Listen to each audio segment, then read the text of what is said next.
O Show. This is the Big O Show. This is the Big O Show.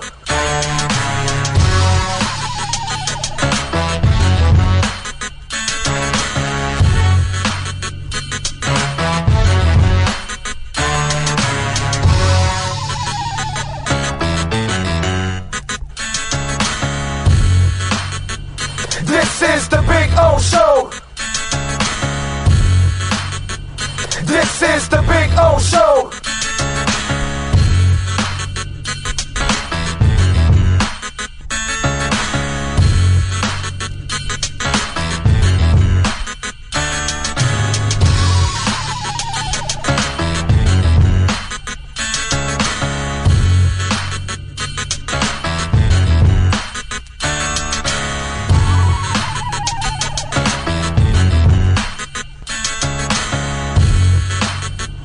This is the Big O Show.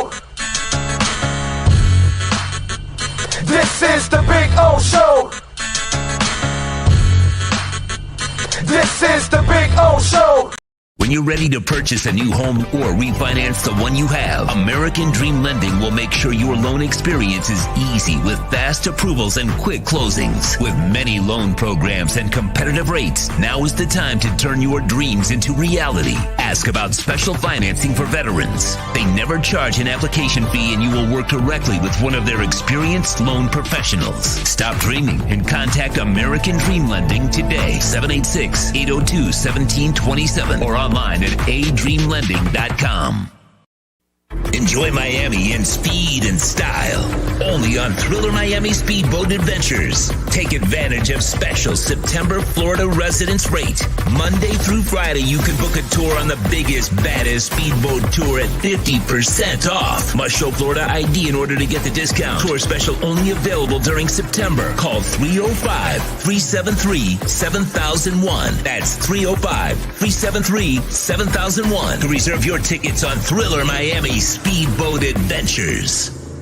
There's no need to drive around South Florida wasting valuable time looking for a new or certified pre-owned Acura. Go to the #1 volume sales dealership in the Southeast United States. Craig Zinn's Acura of Pembroke Pines. Purchase with pace and space in a dealership tailored to your needs. From home buying to providing that personal touch. Contact the 2020 Satisfaction Award winner Craig Zinn's Acura of Pembroke Pines. 888-776-5123. That's 888-776-5123. Or visit them at 15601 Pines Boulevard in Pembroke Pines. The viewpoint, statements, or beliefs expressed on the following program by the host, guests, or callers are not necessarily the opinions of FantasyXS.com, Media Group Inc. ownership, management, sponsors, or website. When it comes to South Florida sports teams, very few in the media have witnessed, lived, and covered it like the Big O. Let's start the program dedicated to your favorite South Florida teams with a passion that's unmatched. The Big O Radio Show is on. Here's the Big O. Good morning. Yes, sir. Welcome aboard on a Tuesday, couple days after a terrible debacle. Although, you know, it was a gritty loss, but still, it hurts. That's all. It was just one of those painful Sundays, folks, is all I can tell you. Anyway, so we will have some fun today on the program. We started a little earlier because Ira Winderman, Ira's like screwing up our schedule now since the heat season started. Now Ira's got to move around, so we're going to do Ira a little earlier at 10 a.m., So Ira will be joining us in a couple of minutes. So we started a little early. That's the beauty of doing digital. See, that's why you're subscribed to YouTube. You will get the notification when we're live. That's why we run some videos before we come on, because it sends the notification out. It gives people some time to kind of, okay, wait a minute, show's starting. So you get an opportunity to join us. So that's kind of the method behind the madness through all of that. So we're starting a little earlier than normal today, and we'll have Ira at 10. Manny Navarro will join us at 12:30, and we'll talk to him about all the mess that we've got going on there. So There you go. Anthony says the ads got me. Well, it's Sports Grill, dude. I mean, come on. I mean, what is it this way? There we go. Right there. Right there, baby. Them wings. Them wings. Miami Lakes or Bird Road, whichever one you want.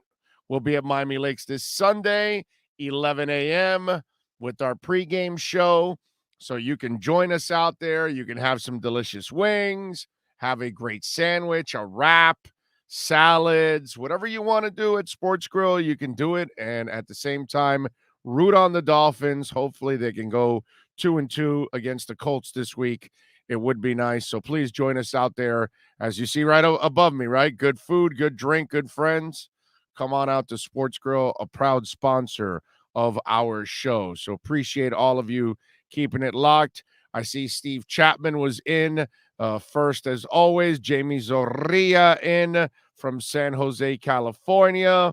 Ian from Brooklyn says, I still prefer Tua over Jalen Hurts. Last night I'm watching that game. The Cowboys rout the Eagles 41-21. And look, I'm not a Jalen Hurts guy. I don't think he's going to be an elite passer at this level.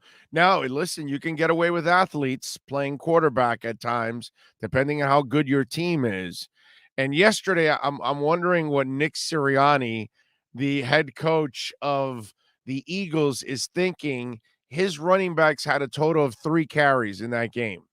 And I know that they were, it was kind of tight early on. Once the Eagles got that defensive touchdown, right, they end up, it's, what was it, either tie game or 14-7, but your running game, and you've got some pretty decent backs that you can get involved, and yet you didn't get your running backs involved. They had 3 carries, but they had 3 carries for 29 yards. Because they did pop a big one. It's like, wait a minute, your running backs can be productive for you. What did you think? You have Aaron Rodgers or something? What do you think? You got Joe Montana at quarterback? You got Tom Brady?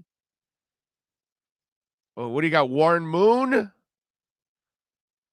I must have missed it here. What passer do you think you have back there in Jalen Hurts? I thought that was just weird. Like, you didn't even include your running game in that contest. And then by the time they pulled away, then yeah, I get it. Now you got to pass. But when the game was tight, you had an opportunity to get your running game involved and try to control things, and you failed to do that. It was poorly handled yesterday in the Eagles-Cowboys game. But hey, Cowboys are pretty good. They are pretty good. Now, I'm obviously going to need to see a lot more before I buy into it all the way, but they're pretty good, man. I will give their offense is going to be really good, man. They are going to score a lot of points. That's for sure. And if they get their defense up to snuff now and get the pass rush, they can be a scary bunch. The Cowboys. Now the Eagles, I'm not necessarily buying the Eagles there overall, but I don't know what the hell Sirianni was thinking of. And I don't know if you guys saw this, but the Sirianni all week long had a shirt that said, beat the Cowboys. So after the game was over, the Cowboys then tweeted out the shirt that Nick Sirianni was actually wearing all week long. But instead, they put beat by Dallas is what they put on the shirt. So that was actually pretty cool. I know those of you on the podcast can't see it, but you can go back to the YouTube page or you can search for it on the internet. But the Cowboys, you just go to the Dallas Cowboys Twitter page. They're the ones that put it out. And so they put the shirt because that's what he had, beat Dallas all week. So they just added the little tape there with bye and beat by Dallas. So it kind of bounced on, exploded on Nick Sirianni, that one. All right, so Cowboys defeat the Eagles 41-21. UM will be in action against Virginia this week on a Thursday. So we'll have Thursday night NFL football, and we'll have the Canes. We'll get into I didn't get into the Herb Street comments Obviously, that's something we've been talking about on our show for a couple of weeks now, actually for a while. But, it's nice to see that the national media is kind of caught up to what we've been saying, that the administration has no commitment, which is what you've seen pretty much for the last 15 years. And the coach had his own rebuttal on it. So we'll go over that later on the show. We'll talk to Manny Navarro about all those comments and what he's hearing, because something tells me the transfer portal is going to be pretty active this offseason for the University of Miami. So I definitely want to get into that. The Marlins are wrapping up their season. They're with the Mutts now. They got a doubleheader today. They play 4 against the Mutts, and then they play 3 against Philadelphia, and they're done. Not that anybody gives a shit. Wednesday, Inter Miami will take on Atlanta as they try to get a playoff spot and try to get in there. So I got a bunch of things to talk about throughout the day. We got some basketball issues I want to talk about. We're going to talk about some of them. Also with Ira Winderman, who was at Heat Media Day yesterday, as the Heat had their Meteor Days yesterday, and get ready to start the season. So we've got our questions about the opening season for the Miami Heat. So what we're going to do now is we're going to take a really quick break, and we're going to be joined by Ira Winderman. We're going to get into the Acura of Pembroke Pines, Miami Heat, and NBA report. There's no need to drive around South Florida wasting valuable time looking for a new or certified pre-owned Acura. Go to the #1 volume sales dealership in the Southeast United States. Craig Zinn's Acura of Pembroke Pines. Purchase with pace and space in a dealership tailored to your needs. From home buying to providing that personal touch. Contact the 2020 Satisfaction Award winner Craig Zinn's Acura of Pembroke Pines. 888-776-5123. That's 888-776-5123. Or visit them at 15601 Pines Boulevard in Pembroke Pines. Heat fans, time for the best insight of your favorite team with insider Ira Winderman, exclusively on the Big O Radio Show. It's the Acura of Pembroke Pines, Miami Heat and NBA report. Here's Ira Winderman. All right, it's a beautiful thing. There he is, the man, the myth, the legend that is Ira Winderman. And, I get to see, like, before and everything. He's got the timing down pat. He's set. He knows when to take off the glasses now. We're not catching him midstream anymore. That's strong by you, Ira. It's you're right. You're in regular season form now. You know what? We had our summer league here. We've had our off season. I'm in training camp form now. Be even sharper. Maybe get the lighting adjusted a little better during the season. And then God help us when I have to call in from airports and you catch the traffic behind me. So getting ready to go back on the road next week. We will be here 3 times a week, twice a week on the Acura of Pembroke Pines report, and of course Wednesdays on Pallet Rack City inside the Heat. So there'll be 3 reports from somewhere each week during the season here on the Big O Show. That's a beautiful thing. It's going to be a fun season. And the way things are going now with the Dolphins, boy, we need the Heat badly right now. Before I get into the Heat, Zion Williamson, he's had his share of injuries and he's kind of starting being labeled a injury-prone guy from all the way his days from exploding shoes at Duke. Fractured foot on that one. What'd you think about that? Because that kind of came under the radar and everybody found out about it yesterday in Media Day. Yeah, the Pelicans are screwed.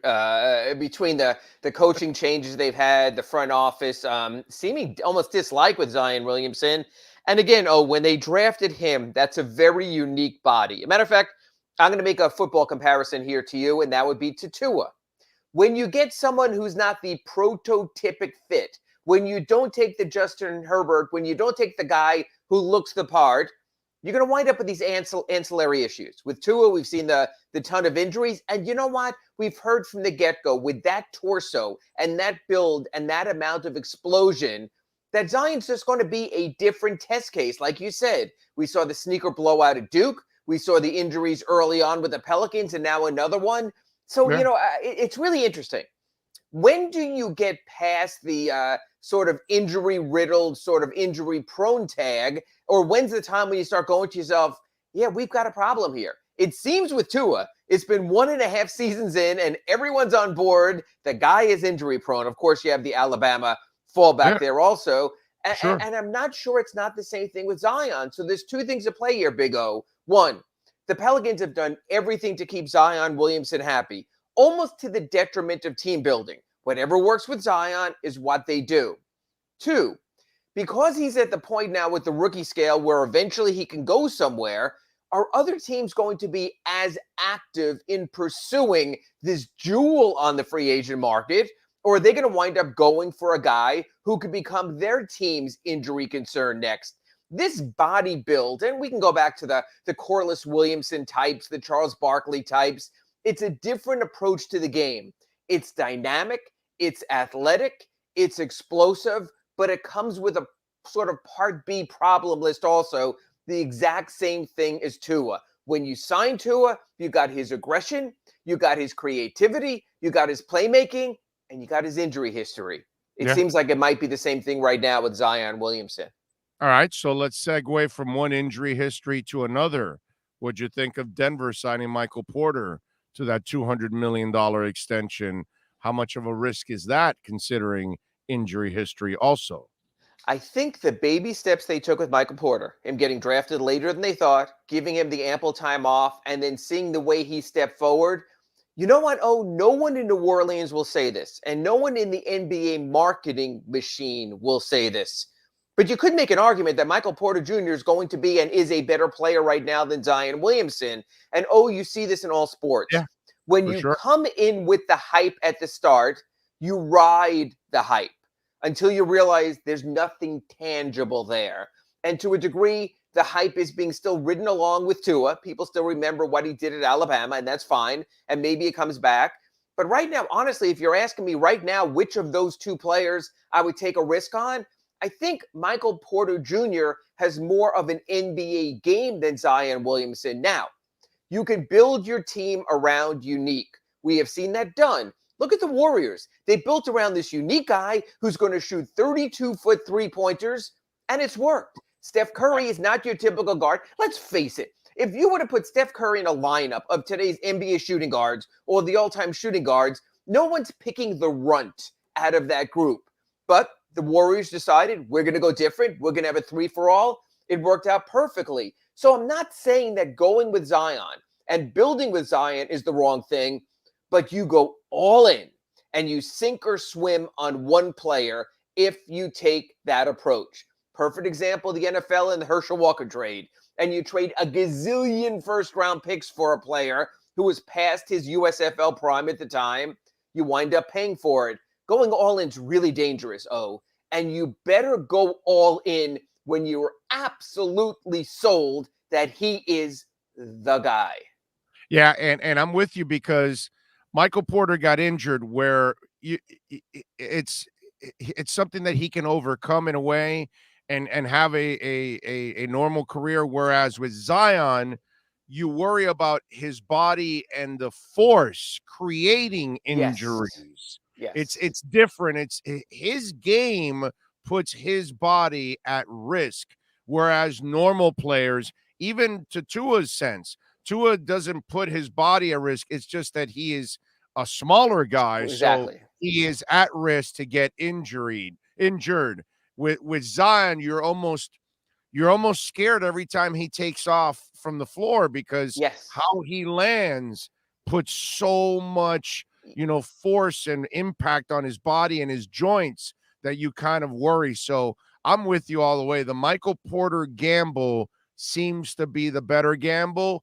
Plus, he has the better NBA game right now for this. For where the NBA is. Zion, again, reminds me, you might remember this. So remember ESPN used to do those segments, Sports Science, and they would show the computer breakdowns on players, and they would show, and when this player is hitting an NFL collision, there is 82 tons of force or whatever. That's what Zion is. Zion is that freak of nature, the torque and the weight and the collision and all that.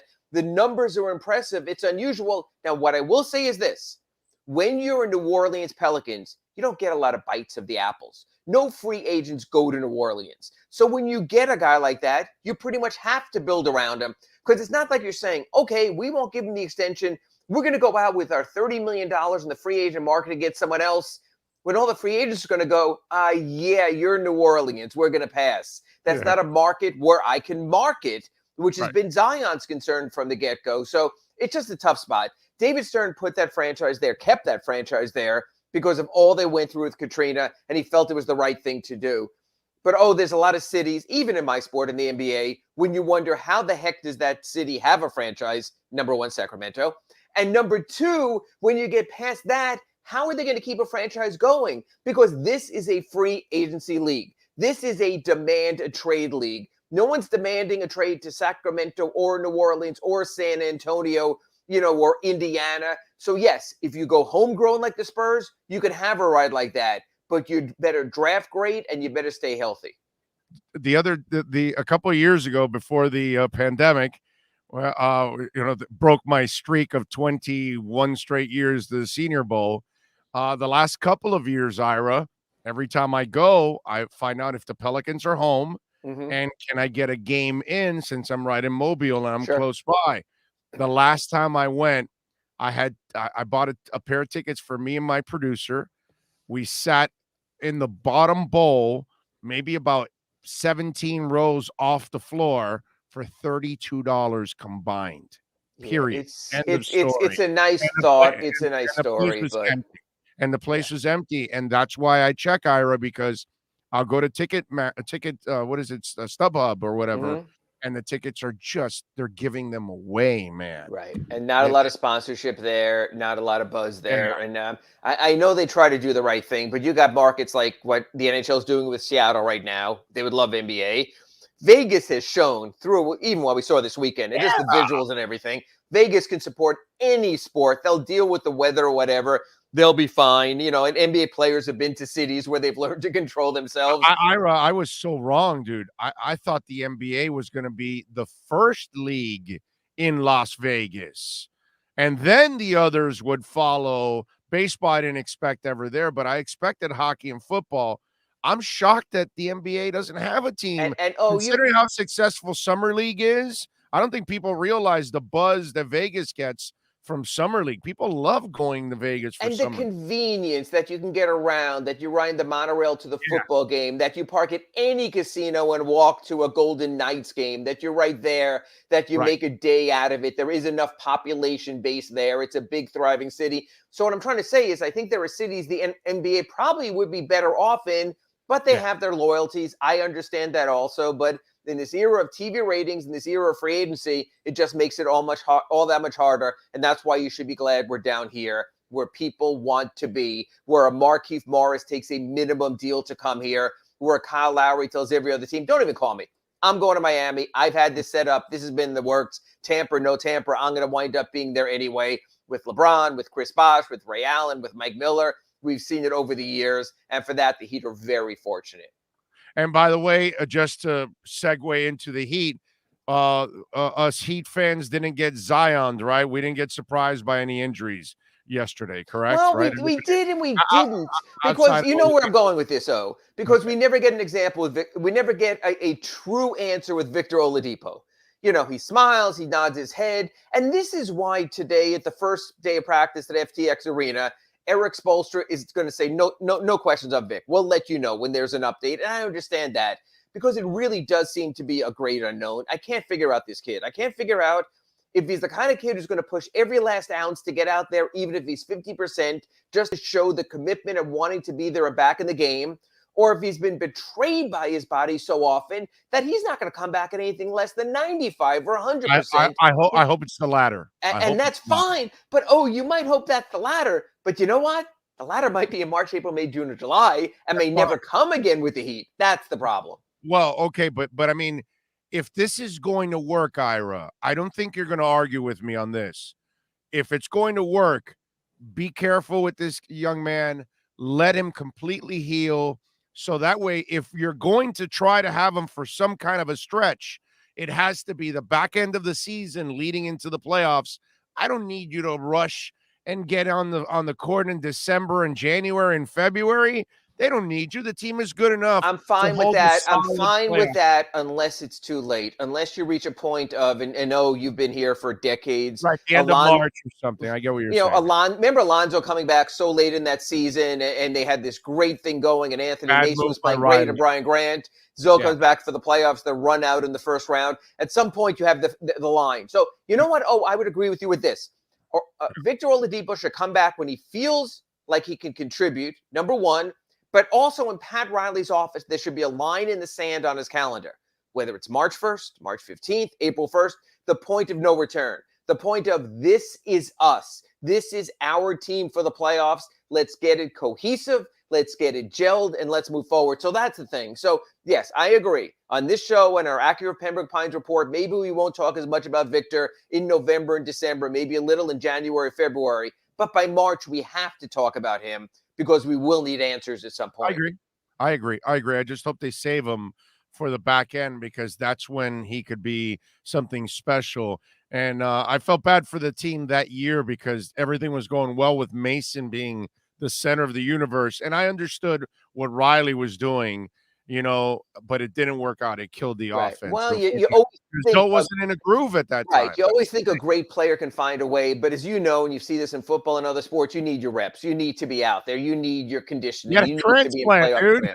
Yeah. He had a transplant. Yeah. So actually, this was pre-transplant, but it was coming back from kidney illness. But yeah, right. He was out with the illness, and then he came back after that. Yeah. Right. Yeah. It was rough. All right. By the way, Lowry, and reading your stuff from yesterday, I love the attitude that he has, and it's and obviously he's a pro's pro, so you expect him to have the right attitude. But he is here to alleviate the load of others. He is here. He understands what he's here to do and kind of create for this team, right? That's the cool part. Yeah, and the thing always this, and this is sort of a concern of mine. He can do so many different things that my concern is, can you count on him, and should you be counting on him to do them all? Should you count on him to be your primary playmaker, your primary defensive stopper, your sort of tough guy to get the extra rebounds when you don't have a big front line? So I think you can also put so much on his plate, but at some point you have to say, Big O, he's 35 years old. At some point you have to say to yourself, maybe you need to step back a little and not rely on it as much. So you know what, I'll throw it back at you. It's an 82-game schedule this season. How many games do you think Kyle Lowry misses this season? 10. I'm going to go with. If it's only 10, there's a party at the Winderman house, so that's fine. What I'm saying is I'm not sure I have the answer for the 10 to 15 or 20 games that Kyle Lowry misses. So that goes back to our Victor Oladipo concern. It would be a lot easier if we knew that Victor Oladipo could step in for him. Maybe Gabe Vincent is an answer. Maybe Tyler Hero wrote about him at sunsentinel.com this morning. Maybe he does step in and plays some point guard. Or maybe Jimmy goes back to ball handling and so does Bam, and that's fine. So I think we know everything that Kyle can do. But you know what? This is a plate we are serving to a 35-year-old. You have to be a little bit careful there also. No, I'm with you, but I think where he's at right now, he doesn't have to score all the time. He can set Duncan up. He can set Tyler up. He can set, Jimmy up. He can set Bam up. He has his options. As for running the offense, I think there are times that Jimmy can run it a little bit. I think Gabe Vincent can run it a little bit, a couple minutes at least in the back end. We'll see. What I mean? I think there'll be a little bit where he can share some of those responsibilities. Now, the one area where I think they're going to need him more than ever is, I think, on defense. Because until I see something from Tyler that tells me he's going to be, a stopper or Strus is loose also on defense or something like that that's going to alleviate some of that defense, or does Gabe Vincent become, some kind of a defensive stud? That's the area where I think he will have to use some extra energy there throughout the season. But I think all the other things, he can kind of lay that stuff up to other people throughout the season until you get to the postseason, where obviously you want him to really. I agree. There is some redundancy, in the lineup there for the other things. But again, everyone was talking at Media Day yesterday about the possibilities of Bam and PJ and Jimmy. and Kyle and maybe Vic, and that suffocate the life out of you defense that Yeah. they could throw in there in the playoffs. And that will be a sight to behold. And you know what? Then you won't have all this switching and Bam having to come out and help and running around like Right. chickens with your head cut off. And everyone can guard your man. You know, the expression. And he's more of a safety. He's more of a safety valve now. Yes, instead. yes. And Bam can say lay low a little bit more, you know, Yes. and it's like Bam says, what you really want to do is guard your guard. Guard the man you're assigned to guard, not require help. We see it in football with the Xavier Howard. You can leave him on an island. He's going to own Xavier Island like it was Revis Island. I think that he can do that with those 5 defenders also. So that'll be something I really want to get to. That's the Victor Oladipo question. Also, can you at some point envision a suffocating 5-man defensive unit where the other team ain't going to be able to do anything? That's another possibility. And Kyle, of course, figures into that. By the way, what's up with the investigation on the Lowry thing? You know what? I text the NBA regularly. Is this just going to go away? Are you not going to announce something if there's no finding? And I'm told it's still ongoing. Their thought is, look, we know one thing now, and this is actually important, Big O. They're not undoing these deals. Because if they were undoing Lowry to the Heat, Dragic, Lonzo Ball, and those deals, they would have been undone by now. Of course. So that's the most important hurdle. Well, there's not going to be an NBA draft until June. So if they're taking on draft choices, they have time for that. If it's a financial penalty, well, Mickey will still be rich whenever they send him the bill over there, and it'll be taken care of. So I think they're trying to drop it into a place where it's not in the way of something else, not in the way of starting camps, not in the way of the start of the preseason, and put it in there. Yes, I expect there could be some draft penalties. I expect there could be fines. No offense to the Harrison family. Couldn't give a rat's butt about that. Whether it's 10,000, 100,000, a million, or 10 million, it's not my money. And, I only discuss money on shows Doesn't like affect this. the cap either. Exactly. That's what I'm saying. On the Accurate Pembroke Pines report, I'll only discuss money when it impacts the cap. When so many people come to me and saying, why are you mentioning what a player makes? Why does it make a difference? I tell them, because this is a league with a salary cap and a luxury tax. That's why it makes a difference. I couldn't care what Myers Leonard made or didn't make and got in his contract if there wasn't a cap. But it was a cap issue. If the Heat's close to the tax, that is a cap issue. If the Heat get fined a bazillion dollars, tough break. You know what? We're still all going to try to break the news at 6:01 p.m. at the start of free agency. So I think minor draft penalties, I think financial consequences, no one's getting suspended. No one's going to lose. They're not going to tell Pat Riley like George Steinbrenner, for example, or even the coaches in New Orleans with the episode they had there that you're away from the year. That's not going to happen. It's going to be something much smaller. And I think it's because it's something smaller. Their thought is they can take their time. All right. Good stuff there. Bam. What'd you see from Bam? What did he say anything interesting to you overall? Because I know we've had this conversation of him taking the next step and assuming more responsibilities. And now that big ass contract officially kicks in, does extra pressure kick in for Bam? I don't think pressure, because I think he's dealt with all that stuff and any step forward in most situations. The most interesting moment maybe of his media session when he was asked, do you anticipate, would you like to take more 3-pointers? And he just went, yeah. And he left it there. And it was like, there's 3 dots after that, to be continued. So I am curious about that. But, I have seen this way too often, including the days when Udonis Haslem played. We hear about how guys are killing it on 3-pointers in practice, and they're making 45 out of 50, and they're lighting it up from beyond the arc, and you never see it in a game. So you know what? This is what I'm putting on. Don't they always show Ben Simmons hitting jumpers? Exactly. Yeah, you could put together a Ben Simmons 3-point and free throw shooting tape, and you think he's the best. Of course, you could also put together an Ira Winderman tennis highlight tape and think he's the best. So you could do it anyway until we see Bam Adebayo. There's 2 factors here, Big O. 1, shooting them and making them an actual competition. But here's the far more important factor: making enough to make the defense respect him. Because in the NBA, it's all about spacing. So if he's hitting a couple of threes and his man is still packing the paint, it doesn't help Jimmy Butler get to the rim. It doesn't help Kyle Lowry get to the paint. He has to do enough of them and enough of it that the opposing coach on the scouting report is saying, watch this guy at the 3-point line. Watch him in the corner. We know they're going to guard Duncan Robinson anywhere. We know they're going to guard PJ Tucker in the corner because that's all he does is shoot corner three-pointers and make them. So if Bam wants to become an outside threat, it has to be at a volume that it also can equate to the defense putting it on their scatter report. And, we're a long way away from that. Looking forward to it. Can't wait for the Heat season to start. We got our first preseason games Monday. October 4th, right? On Monday, coming up on Monday after the Dolphins play Sunday. Try to get you a little more updates on our next Acura Pembroke Pines report on Friday regarding masks and what the Heat's rules are going to be. It's going to be very interesting. I mean, here I am. I'm watching a Panthers exhibition doubleheader, over the weekend. No masks, no vaccine requirements. So, it's going to be an interesting time to go to games this season. That's for sure, especially unlike with the Dolphins and the Canes at an indoor venue. Yeah, and we got some cities where their players may not be allowed to play at home. So I wonder how that's and a lot of cities that there are vaccination requirements. And don't kid yourself. I'm going to feel a lot more comfortable going into those places and being around those screaming fans than in places where there aren't. You know what? I keep asking the Heat about that also. And they sort of roll their eyes.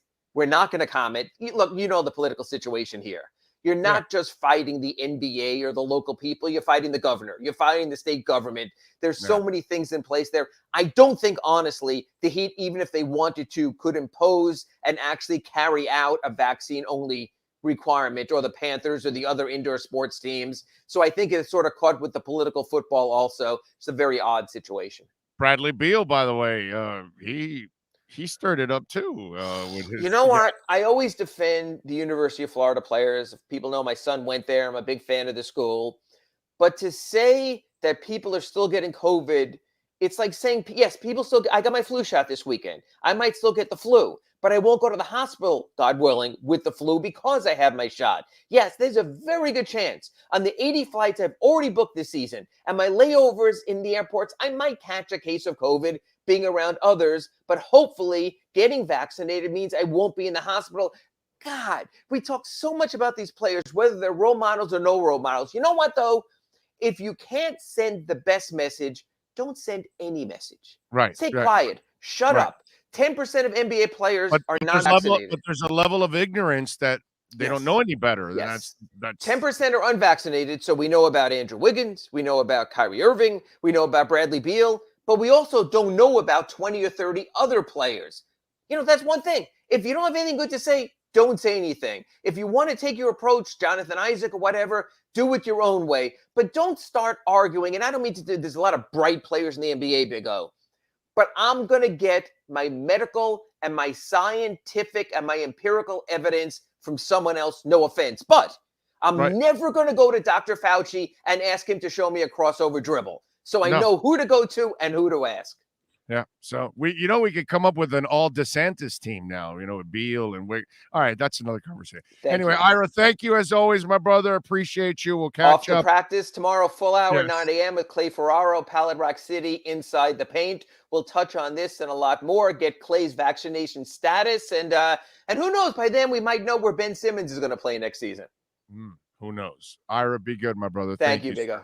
You got it. You've been listening to the Acura of Pembroke Pines Miami Heat and NBA Report with Ira Winderman. When you're looking for award-winning service and great deals from the #1 volume Acura sales dealership in the Southeast United States, you go to Craig's Inn Acura of Pembroke Pines at 15601 Pines Boulevard in Pembroke Pines. Yes, you do. That's where you go, baby. Right there. Acura Pembroke Pines. Yeah, 15601 Pines Boulevard. Tell them that Big O sent you. Folks, don't forget to smash the hell out of the like button. Also, you can check YouTube. Doug Lee, Do Wrong, and myself did our weekly segment. It should be up somewhere already at this point, so you can check that out whenever we're done here. Then you can go check it out, okay? It's digital. You can go whenever you want, all right? Don't forget also that to share the link. We are less than 80 subscribers away from 6,000. So please subscribe to the YouTube channel, share it, tell others to subscribe, and let's get to 6,000. Let's work our way up. What else? Cash App or Venmo. If you want to make a donation to the show, it's Cash Big O Show is the address. Cash Big O Show is the address on Cash App or Venmo. Text line 855 912 1056. That's 855 912 1056. If you want to get in on the show, you could get in that way. Also, and what else do we have? That's it, I think, right? YouTube chat board, Twitter, Big O Show. So many ways to reach out to us here on the program. It's a beautiful thing. Let's see, what do we have here on the active chat board? Tuttle says, I love what the Buffalo Bills and Carolina Panthers are doing with their staffs. I think they're making them vaccinate, right? I'm pretty sure. The all anti-vax NBA squad.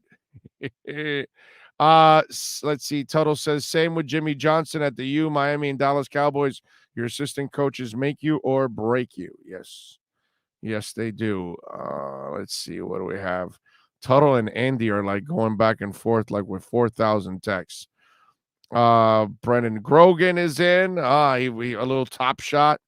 I don't know enough of that, so I haven't invested in the Top Shot, but I know that some folks who have invested in it have really enjoyed it. Andy Breakstone, thank you, sir, for giving us a little love there. Mauricio Batista, I'd rather have Flo than McCarthy. I don't know what that means. I don't know what that conversation was all about. Zion is a beast. Guys that size shouldn't move that quick. Unfortunately, he's stuck on that albatross of a team. Him and Ingram should be asking for out. It'll happen eventually. That's kind of what happens in New Orleans, unfortunately. They can't keep their players, But he's also, Zion Williamson is fun to watch, but I don't know if I want him on my team. I think it would be a waste of money because I don't think he's going to be playing a complete career, and I think he's going to be often injured, So I wouldn't feel so good about him, to be honest with you, because of that. Anthony says, I wish I can take a time machine and witness the Dan Marino era. Was too young in the 90s.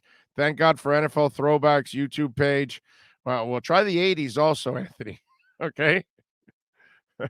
I think the 80s were probably a little bit more fun.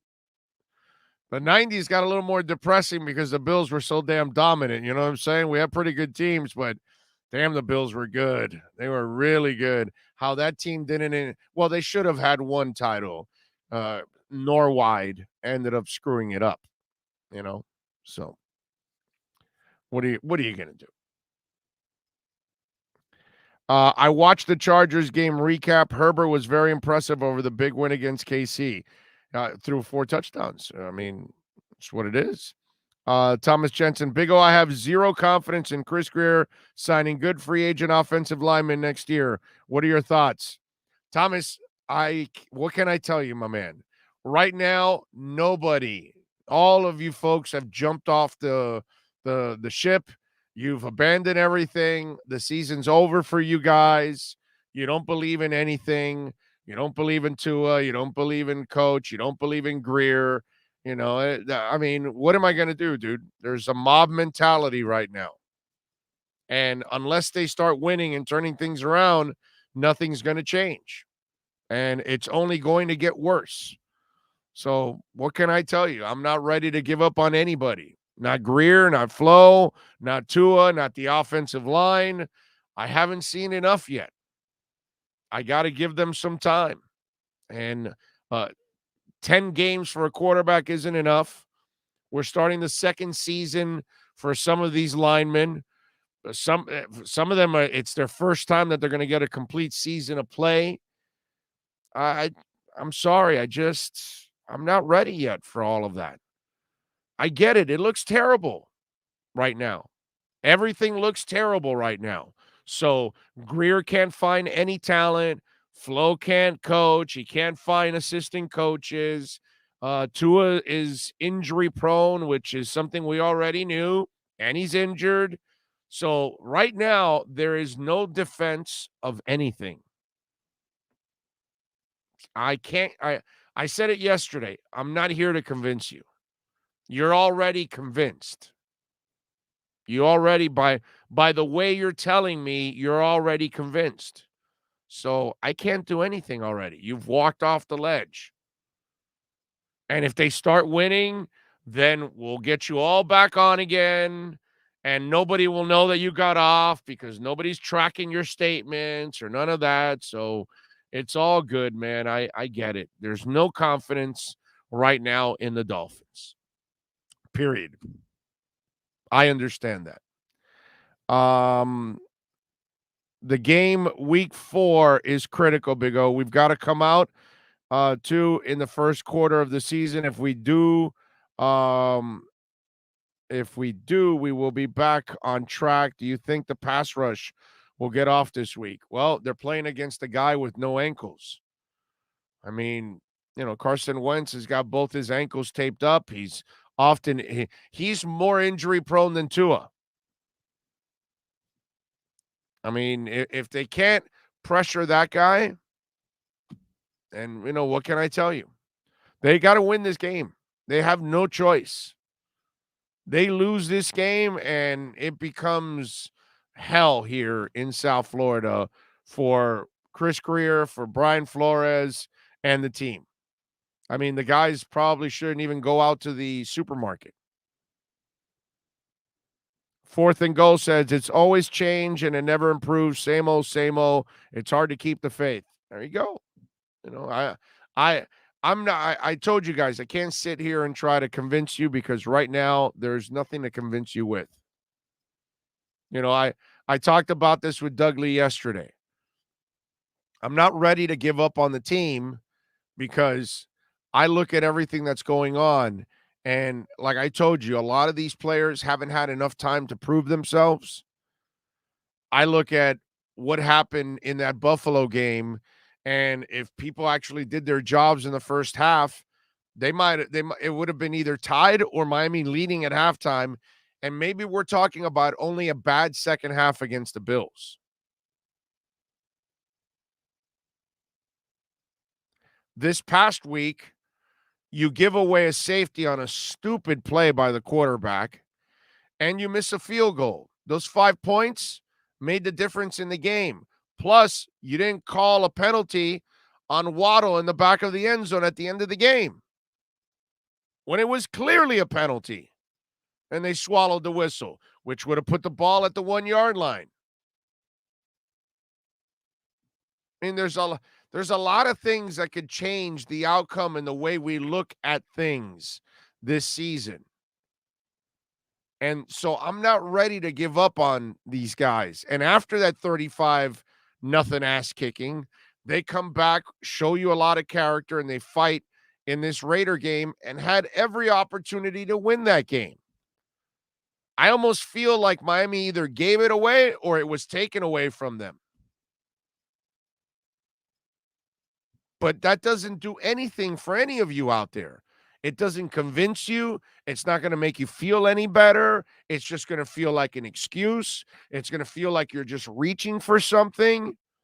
So there's no reason for me to go crazy and lose my mind trying to convince you of it. We all think differently, man. Okay? And I need to see enough evidence for anything, good or bad. Justin Herbert played well. Finally beat a good team this week. Okay. Now I'm starting to see what I need to see from a quarterback.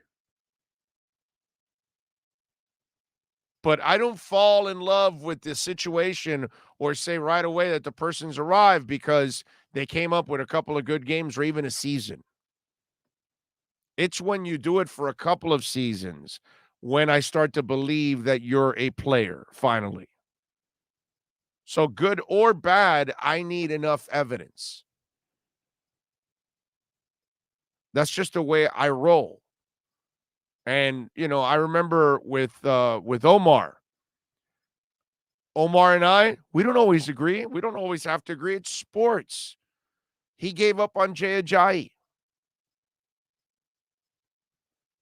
in his rookie year. and he had injuries, but he played well at the back end. At the last couple of games, he actually showed something. And he and I were having that discussion in that offseason. It was like, no, I don't see a number one back. And I said, what do you mean, dude? You got to give the kid some time. He had mostly injuries, and he played well at the end. He comes back the following year, and he goes for 1,100 yards. Because I didn't give up on him in his first year just because he had injuries. I knew the baggage he came into the league with because I knew his knee was bad. Plenty of people told me that he's probably a one-contract guy. That's why people always had trouble in giving, Jay Ajayi a big extension because they knew he had a bad knee. But this is who I've been for a long time. I don't just because you start off bad doesn't mean you're going to end up bad. So I am a little bit more patient than some of you out there, fans or even media. You've already, given Herbert the second coming and he's a god. I'm not there yet. I get it. It looks great, puts up great numbers. I understand all of that. I still need to see him in the heat of the battle and games that matter. I need to see if he has the cojones to rise above that. It's easy to be a front runner. There's lots of quarterbacks like that they can be front runners. But when, it's the heat and, as they say, for a lack of a better term, the bullets are flying and you're playing against another great quarterback and you're facing a great defense and you got to come through in clutch moments, those are the things that I want to see from the kid. I know he looks great. I know he looks fantastic, but I need to see those kind of moments. And they haven't happened because the Chargers haven't played for jack shit. They didn't play for anything. And last year, they didn't beat anybody. This was the first time that they beat a quality team. That's just the way I am, good or bad. So I need to see more from the offensive linemen for the Miami Dolphins. I'm not giving up on Austin Jackson yet. Plenty of you have given up on the kid already. Plenty of you have given up on all the linemen or some of them. I have not given up on any of them yet. That's just the way it is. I'm different than some of you out there. And I'm going to be right about some of the things, and I'm going to be wrong about some of them.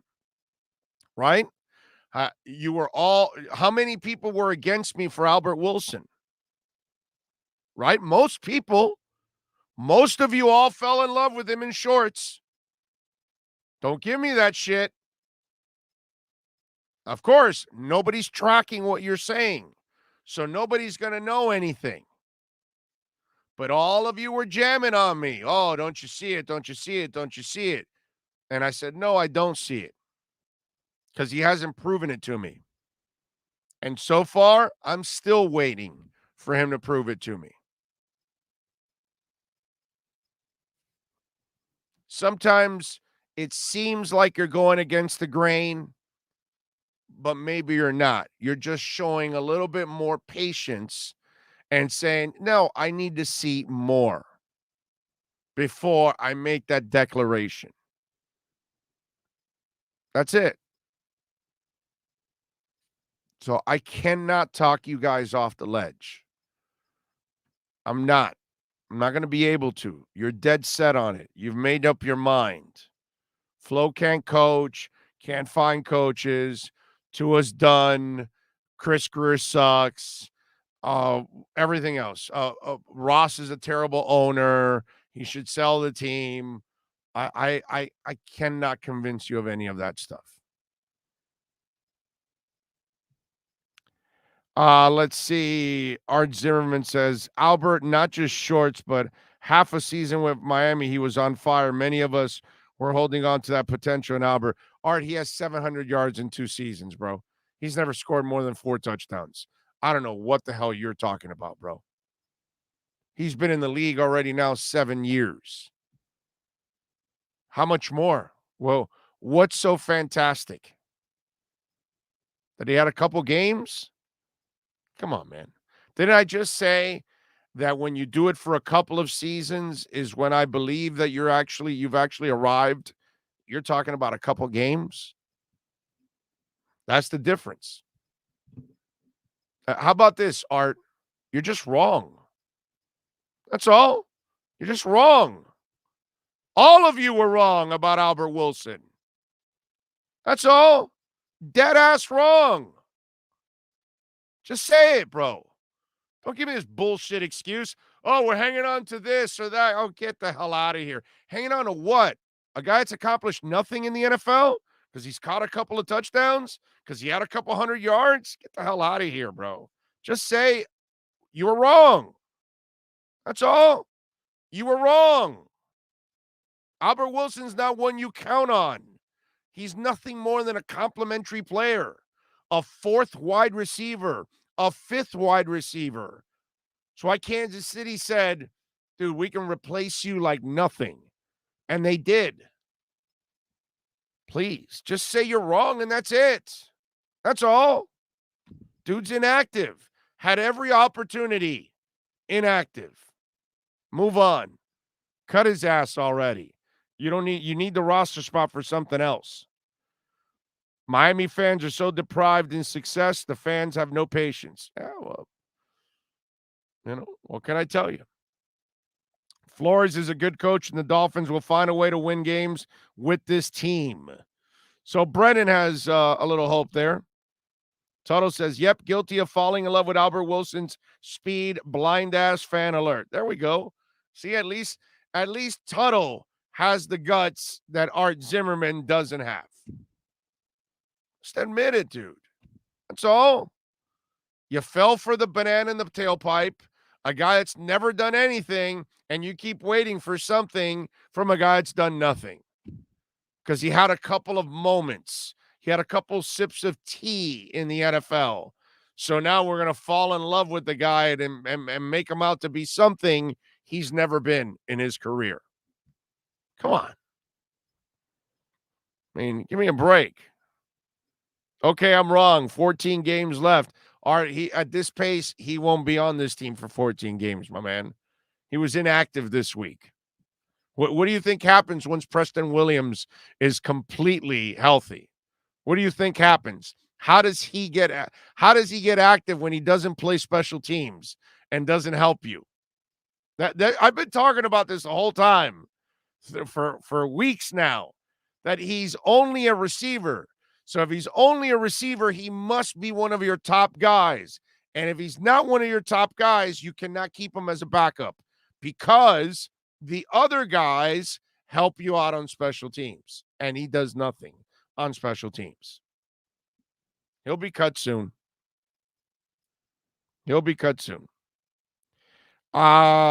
Irving says, I'm not abandoning Tua. Even if we trade for Watson, we're not winning the Super Bowl. Well, there's no trading for Watson right now. That's, that stuff isn't going to happen, ladies and gentlemen. That you can forget about that.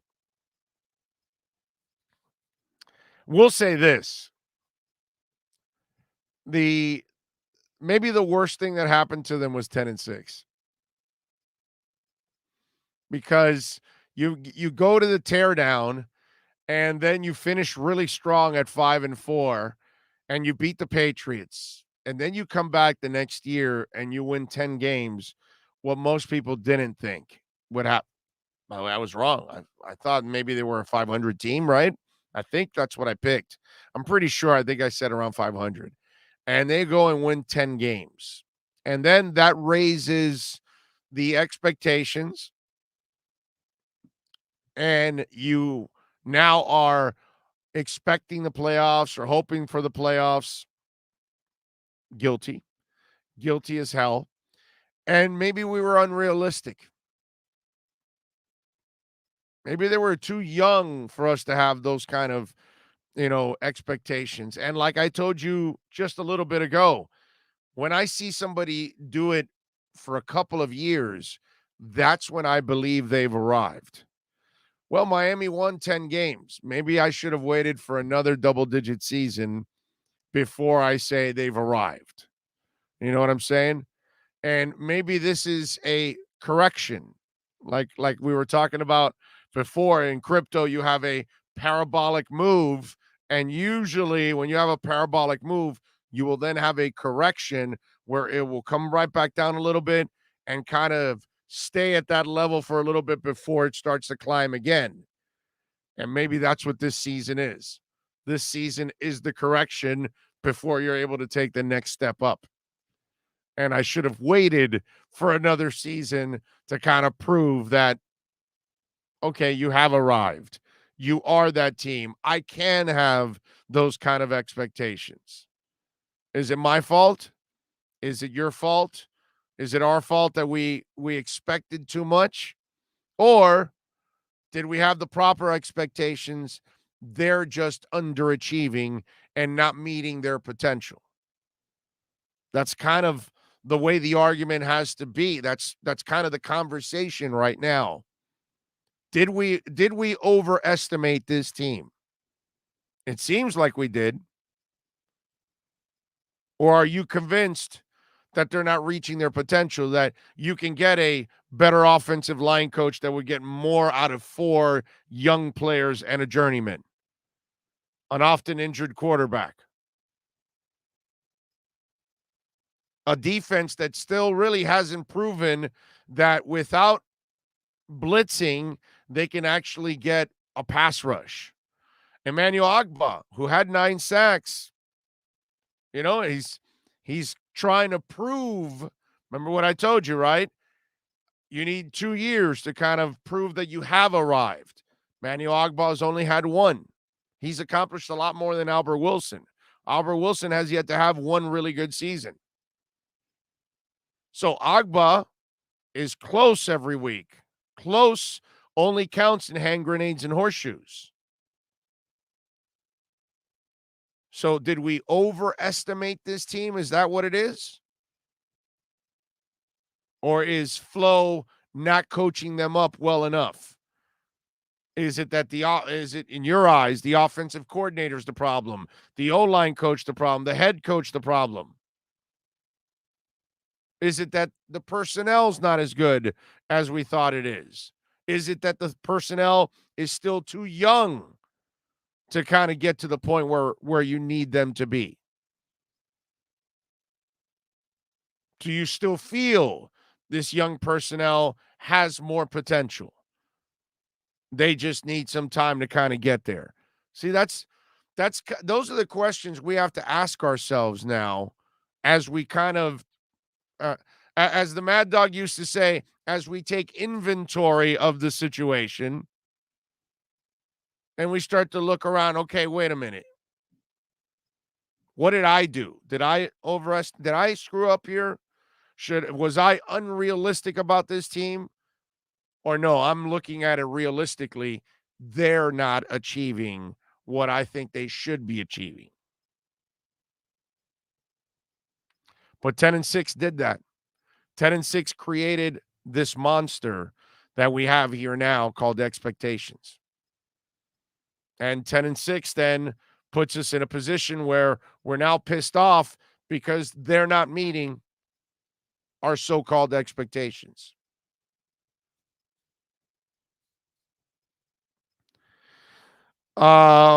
Sage says, agree, Big O. In hindsight, I think we were 1 year early on this rebuild.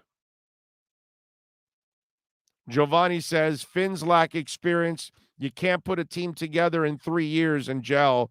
Takes time. They haven't even been 3 years yet. It's 2 years and 3 games.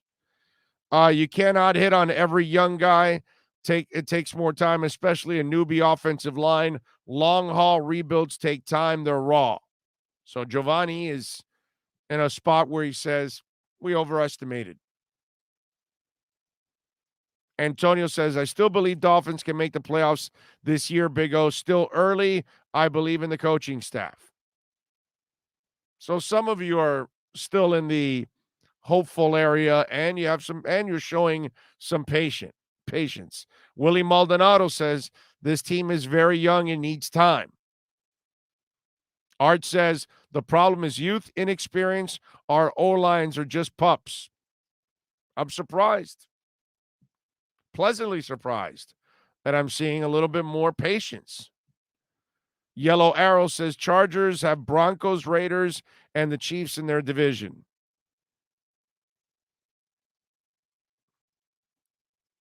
Irving Figueroa says, not true. Watson can do a better job masking the deficiencies of the O-line than Tua can at the moment. Watson's more athletic and faster than Tua. Can't argue with that.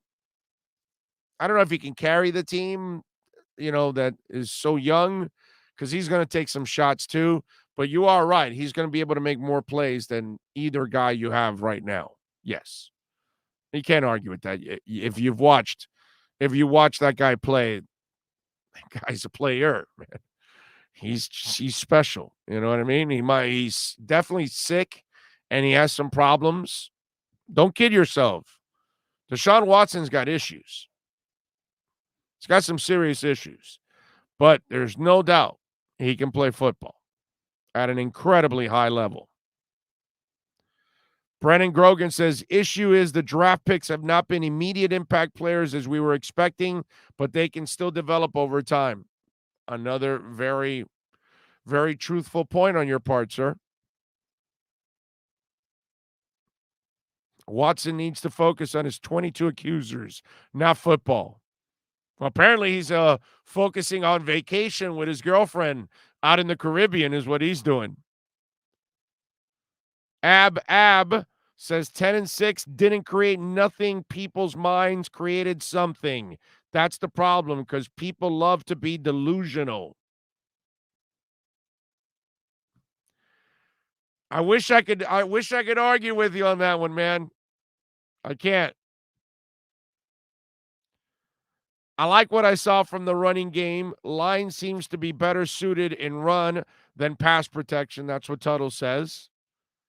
They gotta run the ball more, man.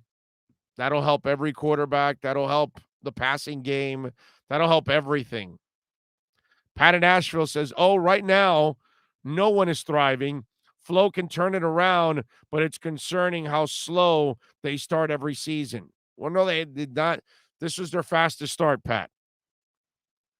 0-7, 0-2, 1-1. And if they win this week, they're 2-2, which really, so it's not as bad. That's the thing. That if you win this week, you're 2-2. It's not, considering everything that's gone on, you're not that bad off at 2-2. Big O, I still have patience and believe on this process. The NFL is the NFL. That's what Herman Cueva says. Martin says, we are 1-2, beat the Colts Saturday, lose to the Bucks, then the London return of Tua, then we go to the playoffs. Yeah, because you could beat the Jags and be 3-3.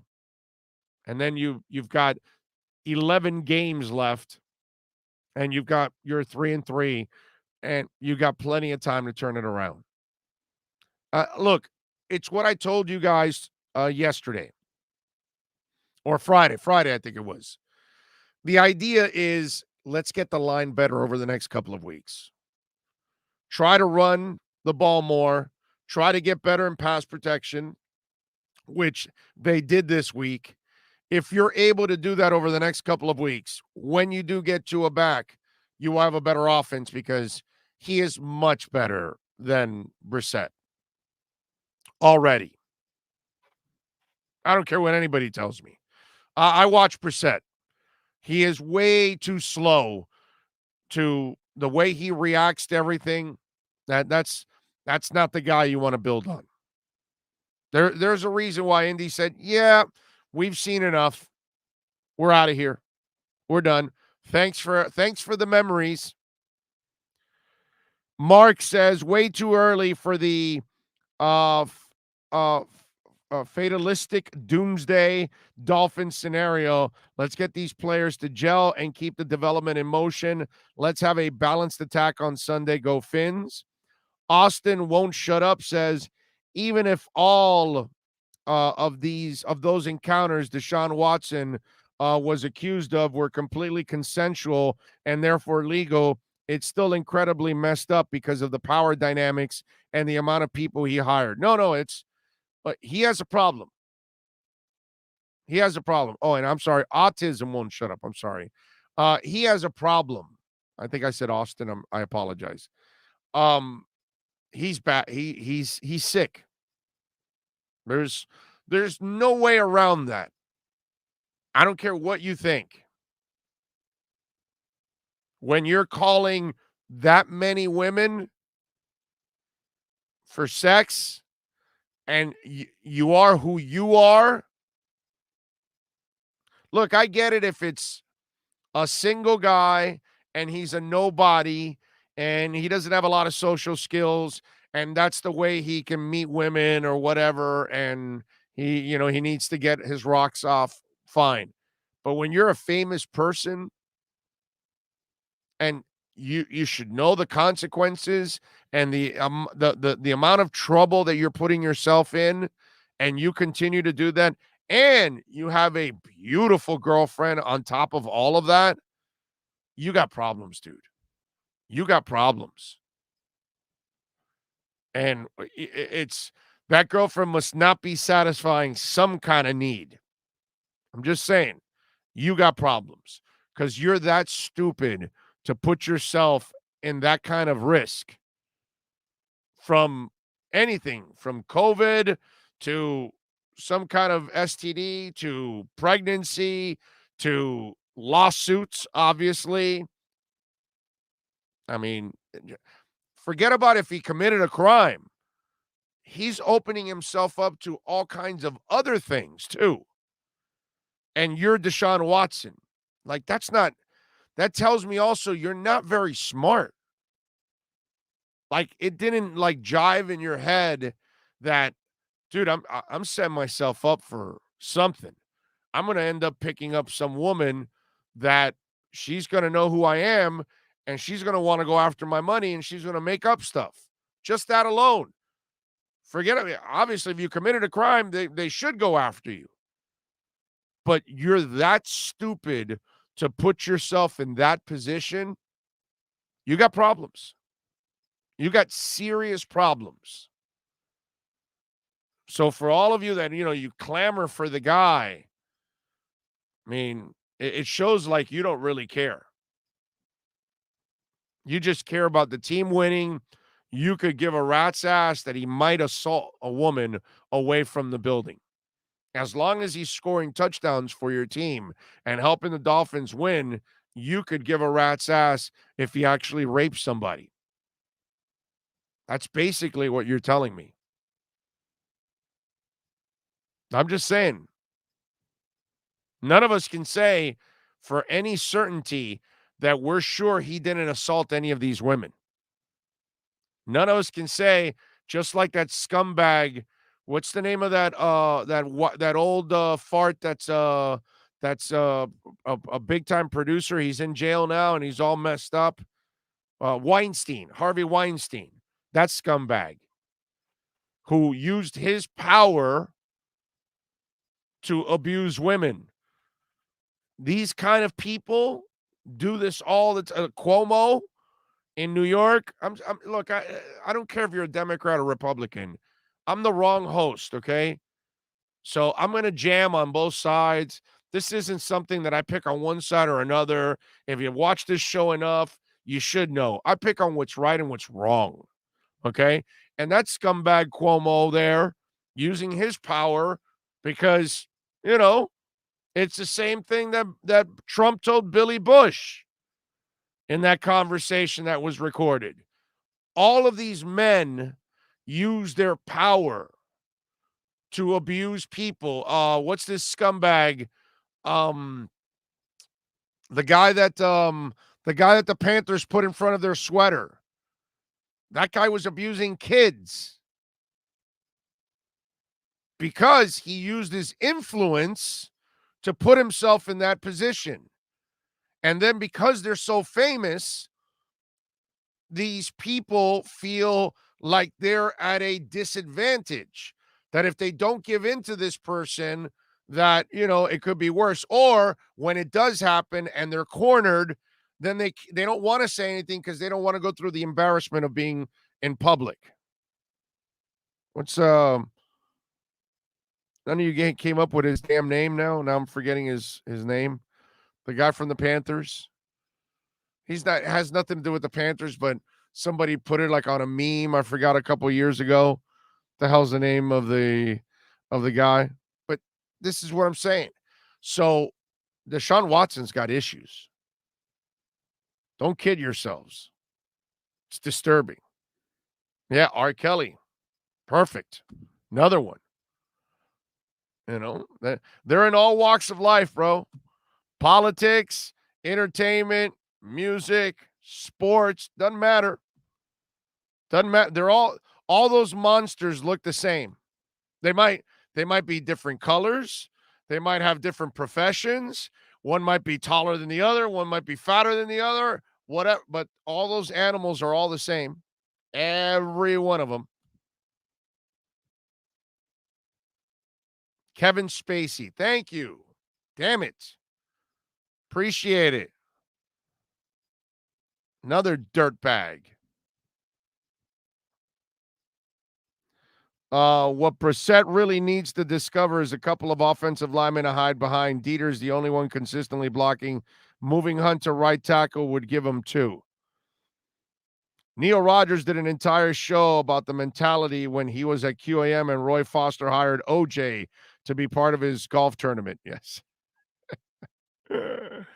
I remember that. That was such a disaster when they brought OJ to the golf tournament. People freaked out. Willie Ortiz says, I like Flo, but there's been a scary pattern with this coaching staff. Can't stop the run, can't stop running the ball, can't protect the QB. The team is soft right now. They need to play with more cojones. Well, they play with cojones. They're just not perfect yet, but, you know. You make it sound like winning 10-6 last year was like nothing, and they didn't win tough games against like the Rams and Arizona. They had some pretty damn good wins last year throughout the season. And then the year before that, they actually won some games down the stretch at 5-4 with no talent whatsoever. And winning in New England is cojones. I'm not sure what you're talking about. Now, are they good enough right now? No. Are they physical enough in certain areas? No. But cojones, I mean, it took cojones to get your ass kicked 35-0 and go with Jacoby Brissett to Las Vegas and lose in overtime. If that's not cojones, I don't know what is. And they gave away a field goal, a safety, and they got jobbed in the back of the end zone for a penalty that they swallowed. They should have won that game. I love, again, narratives. You spin it however you want. You know, one guy says slow start. Well, no, actually 1-1 is their fastest start of the first 3 years here under Flo. Another guy says they don't play with cojones, and all I saw this week was a team that should have probably folded, and yet they fought all the way to the end and had every chance to win that game. And I could argue that game was taken away from them. I'm not sure about that. You want to tell me they're not good enough in certain areas? That's fine. Don't tell me they don't play with cojones and they're not a tough team. I've seen a lot of toughness from this team. They got to get better as a football team, but this past Sunday, I was impressed. And the heart that they showed. They may not be good enough, but they showed heart. Regardless, Sage says, I just hope we keep this front office and head coach intact long enough to recap the benefits. No knee-jerk reactions, please. I'm with you there. I'm not ready to give up on people. Autism Won't Shut Up says the discussion makes me happy because it's the elephant in the room everybody wants to pretend doesn't exist. Anyway, I'm not giving up on the season yet. I hope Tua gets an actual chance. Talk about how bad the Bears QB and offensive line play is. Yeah, it is bad. Let's see. Thomas Jensen says, if this offensive line doesn't get any better, why bother even putting Tua back in there to fail? That's the biggest problem I have with the coaching staff and talent evaluation of this team. Yeah, but I'm not ready to say that there is no talent evaluation until we've given these guys a chance to actually succeed or fail. And so we're already assuming that they're going to fail because that's kind of what you're saying there, Thomas. And I'm not there yet. Dougley just posted it. The video.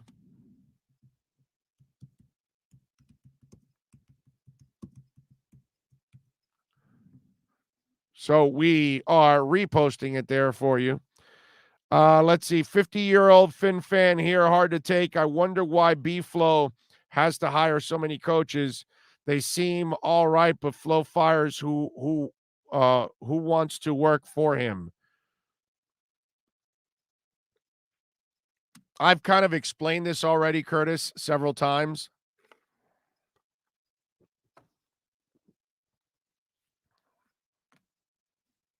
You need to go back to the podcast, and I believe it was Monday. It might have been yesterday, or if not, it was Friday. And I explain what new coaches have to go through and why it's difficult for them to get a coaching staff in place.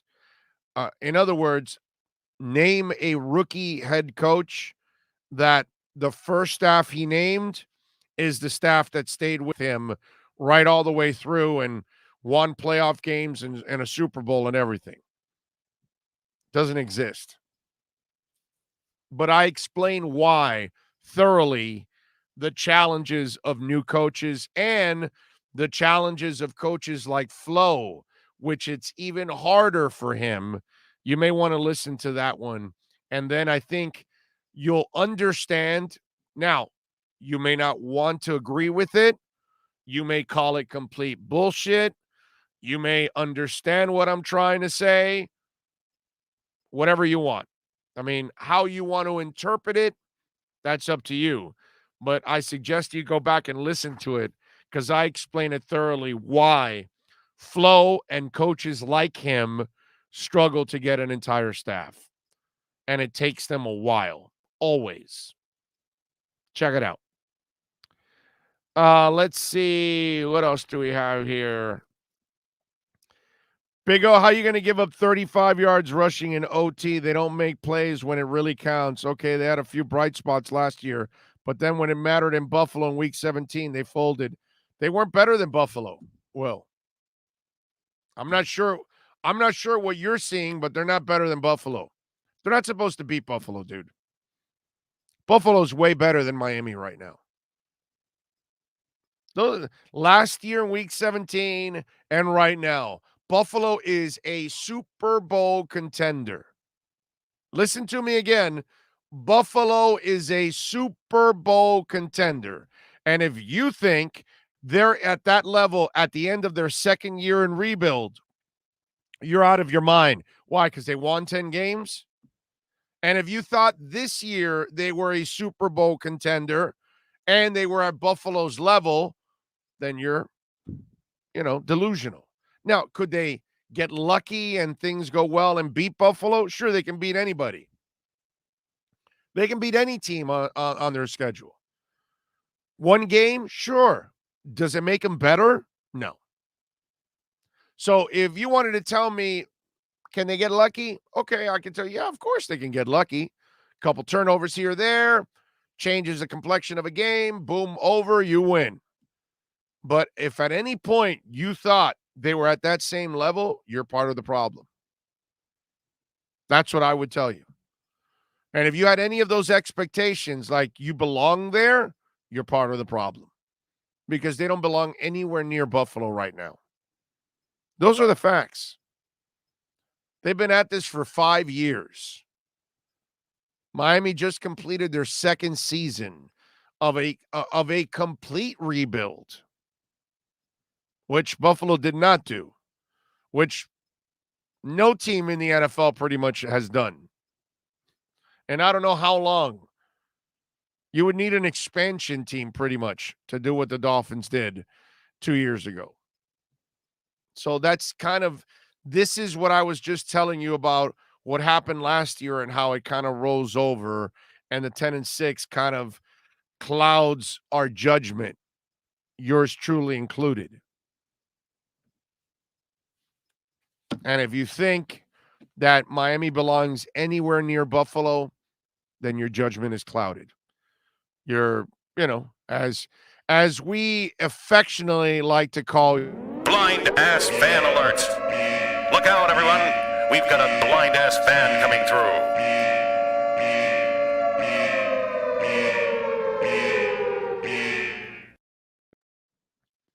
90 miles from Cuba says, Big O, who called the screen that led to the safety? Seriously, still bothering me, that play. That was all on the quarterback. Had nothing to do with the offensive coordinators. Offensive coordinators did not call that play. So, and go back to my Twitter page, and you can see the play, and I explain why. Not only was it, you could tell the offensive coordinators did not call it, you can tell also it was a major brain fart by Jacoby Brissett, just like the interception that he threw a couple weeks ago. Same thing. Super late, and it was like an obvious interception. Jacoby Brissett is just mediocre. He's more the problem than anything else. They competed this past week in spite of him. Let's understand that. In spite of him. That's how crazy it is. In spite of him, they competed. He's as mediocre as it gets. That was a complete brain fart that went on in that moment. And just so bad that he actually even decided to do that. Let's see, what else do we have? Big O, a little off subject, but who would you like to see be humiliated this Sunday? Tom Brady or Belichick? Oh, Belichick, of course. I don't care what Tampa does. That doesn't affect me. Patriots? I can't see the Patriots lose enough, buddy.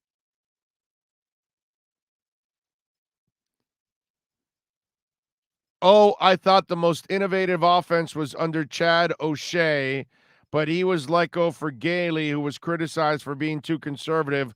What did Flores see in Studsville and Godsey this year? Art, can we allow them to actually develop? I mean, how can you coach your offense when your offensive line can't block, dude? Think about that. They can't protect any quarterback. They're not really consistent at running the ball. So how can you have an offense? You know what I mean? And when your quarterback decides to throw a screen inside his end zone, how do you call an offense? You see what I'm saying? If Albert Wilson drops 2 balls, how do you call an offense? If Jakeem Grant drops the ball, how do you call the offense? If Devontae Parker drops the touchdown, how do you call an offense? It's really convenient to pick on those 2 guys, but you can't make chicken salad out of chicken shit.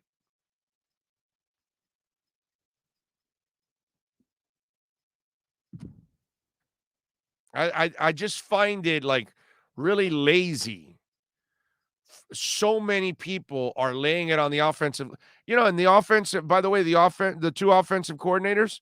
So are you saying that you have a problem with both or one? Because they ran the ball this week. They ran for 133 yards.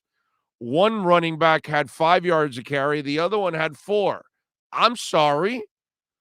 Looks to me like this week, the offensive coordinator on the running side, it worked.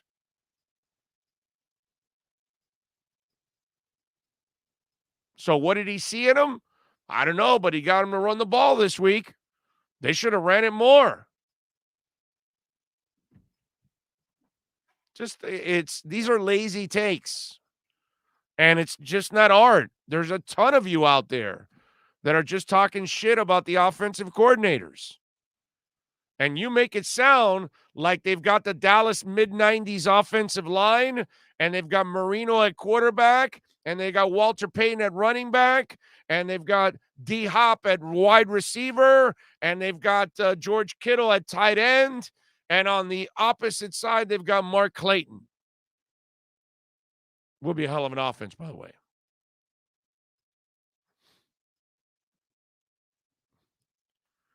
What did they see in him? I mean, those guys don't have a lot to work with.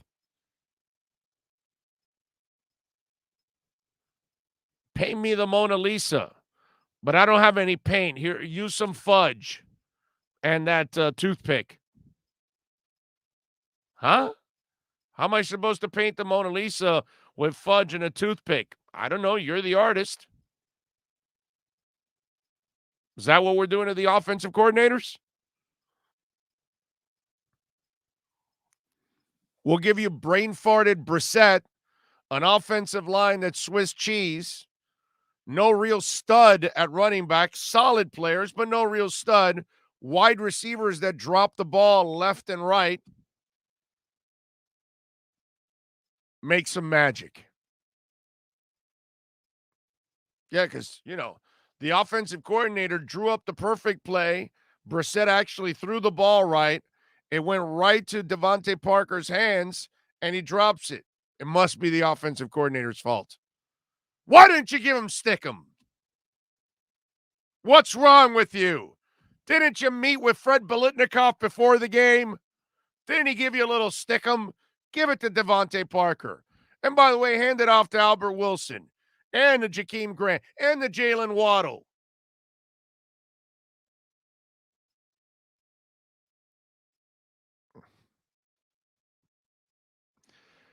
Big O, be honest. What have you seen in the offense to think that they will be not even mediocre at best this year? Oh, I'll wait to hear your answer. I mean, again, I can't walk you off the ledge. You've already given up. Then, I'm not here to talk you into it. Derek says, Big O, Eric Studsville just said in a press conference the staff is talking about trying to get more explosive plays, but at times they're limited because of what the defense gives us. Well, that's because they play a shell at the top. So they're playing like a cover 2 or a cover 3, and they're protecting all the deep balls, so they're playing everything underneath. And you don't throw into the coverage. So you're doing everything underneath, and that's kind of what's going on because they have a lot of speed. So they want to make sure that guys like Fuller and Waddle don't get behind their defense. So that's probably what they're doing. Makes a lot of sense. They're not playing man, they're playing a zone. And that's probably the reason why. And they don't have the kind of quarterback right now that can really take those kind of chances. That's the other thing. So it's not as simple as it looks. Big O, no way the offense didn't give the end zone play an option. Yeah, QB messed the play up, but the play was given to him. Yeah, no. Listen, dude. I can't convince you. I don't know if that's what you're saying, that you're convinced the offensive coordinator gave it to him. The quarterback took the responsibility for that. He said it was a bad play on his part. In other words, that's not something he's supposed to do. And again, for the 400th time, I don't like repeating. All right. I don't do what they do in radio, that they talk about the same subject over and over and repeat it over and over again. I'll explain it one more time and then I'm done. Go watch the play. Whenever you run that kind of a play, on the snap, you throw. It's a quick twitch movement. You don't move. You don't do anything. You grab the ball and throw right away. This dude took a step back, looked over, and threw. He did everything to telegraph the play and tell the DB what he's doing. So there's no way that was called. That was a brain fart on him. He panicked back there and thought that was the better option. But again, if you want to convince yourself and you want to take the fall for it and you want to say, no, it has to be the offensive coordinators, I'm not here to convince you, dude. You can believe whatever the hell you want to believe, bro. It's fine with me. You don't want to believe that we don't fly in space and there isn't a space station and we don't land on the moon? You can go ahead and do it, bro. I'm good with that. That's fine. You can convince yourselves of whatever you want. The guy stood there and laid on the sword and said, that was a dumb decision by me. So he must have had several options, and he picked a wrong option. Not the offensive coordinator, the quarterback. And that's it. But again, whatever you want to do, man. Think of it this way. Last year, the start was 0-3, so 1-2, possibly 2-1. Had the ref made the call is encouraging, knowing that they'll get better during the year goes on, so they will be better. I think they will get better, but, if you don't want to think that they're going to get better, that's fine. Big O, why not throw Sinet in there and see what we got? Because they probably don't want to put the young kid in that position. I would like to, because what the hell? Brissett for me is just a guy. I like his pocket presence and his mind to set throwing downfield. No way Parcells could have known that Brady would have become the GOAT one day. Parcells. I don't know what that means. Let me see. What else do we have on there? He threw the ball high also, so Waddle had to jump. Yeah, that too. I mean, he's just a bad QB, dude. It's just a jag. There's nothing about Brissett that tells you. And I was never a big believer in Jacoby Brissett. I get it, Dwyer and the local guy and all that, and he's a really nice guy, but he's not the answer. He's never been the answer. And watching him up close, it's worse than I thought. That's the scary part. Watching him up close, it's worse than I thought.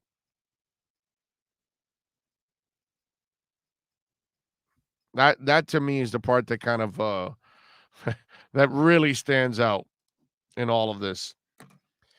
Let's see, what else do we have? By the way, did you guys, just to kind of get off the beaten path a little bit here, did you guys see that woman and that guy that went cliff diving and then ended up dying?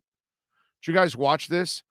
So I'm gonna pull it up for you guys because it is really funky and sad, because I don't know what would make you think that you actually should do something like this. Check this out. So she jumps in the water, and look at the waves crashing. So they're putting her up against the rocks. Look at that. Let me, there we go. So the wife is filming this. So her husband dives in to try to help her. You cry. Emma, I can't. Mom. So look, they're both on a rock.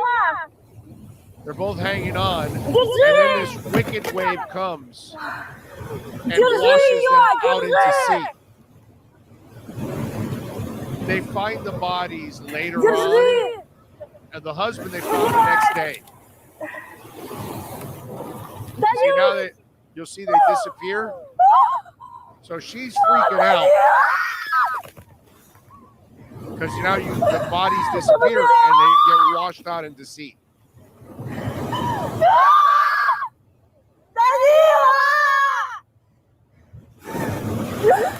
And these are fitness coaches. Like, they're both in great shape. I don't know what would make you think that that would be a good idea to dive in there. You watch the waves going up against the rocks. I get those people that do the cliff diving off, in Hawaii or whatever, and it's nice and calm waters and things like that. That's some wicked ass stuff to be diving into. I saw that story, and it's sad because the woman is filming as her husband and her friend die. That was crazy, man. Yeah, I know. You guys are like, wow. Well, C. Dola goes, put down the camera and do what? What is she going to do? You're helpless. You can't jump in there and die with them. You got to hope that your husband survives and your friend survives. It sucks to film it. I get it, but the filming might help you, follow them in the water and try to, if you could get help. But I just like, wow, why would you jump in that kind of a situation? I saw that video and it's just shocking, man. Watched that woman have to go through that, and she ends up losing her husband because her friend does something not very smart. I mean, really, well, it's like, respect the water, respect the ocean. And when people go out boating and they don't take it serious, look, we saw Jose, I'm sorry. We saw Jose, and well, you can't see the Jose Fernandez box right now, but look at Jose. Water is not a place you go and screw off, man. You will pay with your life. And you better respect the ocean too, especially that kind of an ocean. That's not the ocean you want to mess with. Yeah. Yeah, Jimmy says, man, that is sad. Terribly tragic. I'm with you. Ocean ain't no joke. I'm telling you. Ian from Brooklyn says, don't test Mother Nature. You'll lose every time. Rick Kyle says, Big O, watching Brissett, he just plays slow. Like, visually, he looks like he's in slow motion, running, throwing motion. Yeah, everything. It's not that he's not smart or anything like that.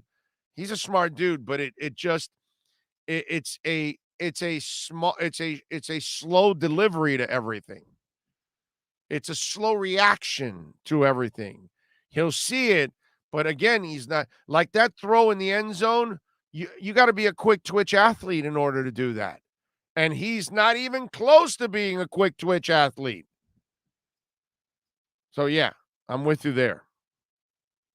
I'm always nervous when in the ocean, so much unknown. You know what, NorCal? That's the best attitude to ever have when you're in the ocean. Always be super cautious. Always have incredible respect for it. Always, use every precaution you can possibly take. And always think about the worst when you're in the ocean.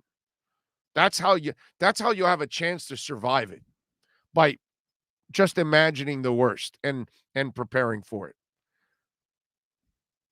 Water gives us life, but it will take your life too. Amen. People jump into rip currents in South Florida all the time, and they cause strong swimmers to struggle too. Yeah, of course. Dave Bordas says, Big O, love you. You're 100% right. We should have signed one or two better O linemen to help out our young guys, giving them tips and tricks. Two, at least. Two should have been. It's too many young guys. Too many young guys and a journeyman. I like Jesse, man, but I like him as your sixth man. I think if Jesse is starting for you, you're not good enough yet at that position. I think Jesse is a guy that is an exceptional sixth man. And I think he's a porous starter. That's the way I look at Jesse Davis. Maybe I'm wrong. Tuttle says from Joe Shad, Studsville, just explain that was not Brissett's offensive play call. No, we called that play in. No, we called that play into him. That wasn't an audible or anything of that nature. So here you go. What do you say? So that was not Brissett's offensive play call. Wow. So who's covering for who now?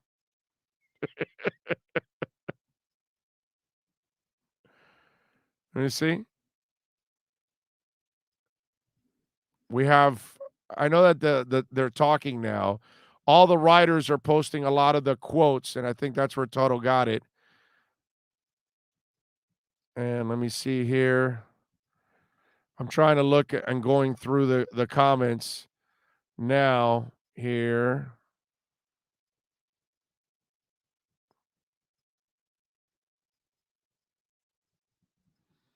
Let me see if I can find it for you.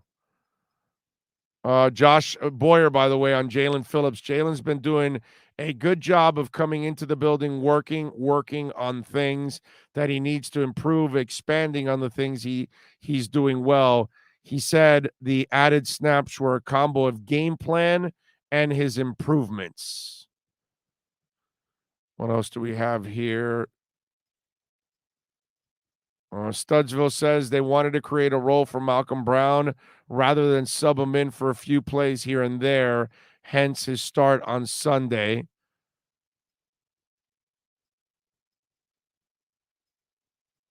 All right, here we go. Studsville said that. Wait a minute, now I lost it. Damn it. Studville says that bizarre call to throw to Waddle in the end zone, which resulted in a safety, was a call by the coaching staff, not a Jacoby Brissett audible. Godsey is calling Dolphins plays, according to Belichick and John Gruden. What happened is when you're in the heat of the game, you're calling plays. Jacoby made a decision, right, wrong. If we all went back, we would do something different. We would do something different. We have to learn and grow from those experiences, Studville said of the safety. We have a game plan, and we try to come up with things we think gives us the best chance to be successful. We watch the defense and make sure that we have a game plan in what they're giving us. Studville says there's always a give and take in everything that we do. Okay, let's see. All right, they're talking about getting more explosive plays in the offense, and that's it. But like I told you, if you're going to throw that play, that's where Brissett had to stay away from that play because he did not handle it the right way. He didn't throw it the right way. He would have given his player a chance if he did it the way I explained it, where you snap and you throw. But once you take a step back and look, you're already telegraphing, and then you throw it high on top of all of that. So even if you were going to run it, you had to throw it the right way. And where I would tell the offensive coordinators that if that was a call, and maybe you're trying to cover for the player now, and the player's trying to cover for the coach, I don't know what's going on with which, but whoever's covering for who, it doesn't matter to me either way. Bottom line is, for an offensive coordinator, that's not a play you call for Jacoby Brissett because athletically, he doesn't have it. So why would you call that play? That would be the question I would have. It's not so much that you can't execute that play.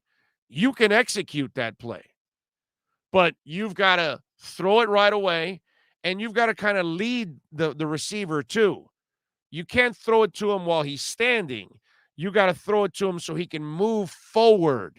So that way there is momentum as you're catching and you're crossing the line of scrimmage, which is right after the goal line. All of those things did not take place. And that's why you did it with the wrong quarterback. With Tua, you can do that because he's quick twitch, he's super accurate, and he knows how to actually lead a receiver. Jacoby Brissett doesn't know how to throw somebody open if his life depended on it. So I don't care who it was, whether Jacoby screwed up and made the call on his own or whether the call was sent in by the offensive coordinator, if that was a call sent in, you screwed up by giving that guy that call. And 2, that guy screwed up because he doesn't know how to throw that play the right way.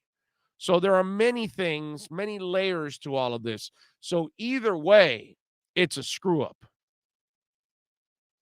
I don't know where you want to lay the screw up, whether it is the coach, whether it is the quarterback.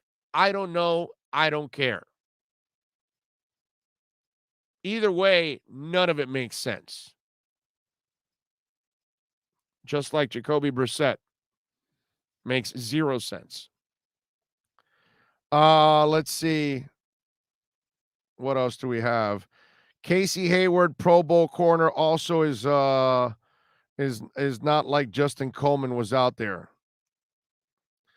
I don't know. Justin Coleman has shown me nothing so far. That's been very mediocre, and I'm sure that's a flow thing because obviously, once you start seeing all these expatriates, that's all flow. Those are people that he's telling the front office, get him for me. He knows my system. He knows what I want to do, yada, yada, yada. Justin Coleman has sucked. I'm sorry. I don't see jack from Justin Coleman. Let's see. Sinet throws people open. He can. He showed me a little bit of that. You think a pump would have worked? Well, Joseph, I would have rather him pump and then throw it to Gesicki. Maybe that's what he wanted to do. Maybe he wanted to pump and then he just threw it anyway and it was a brain fart. Who knows, man?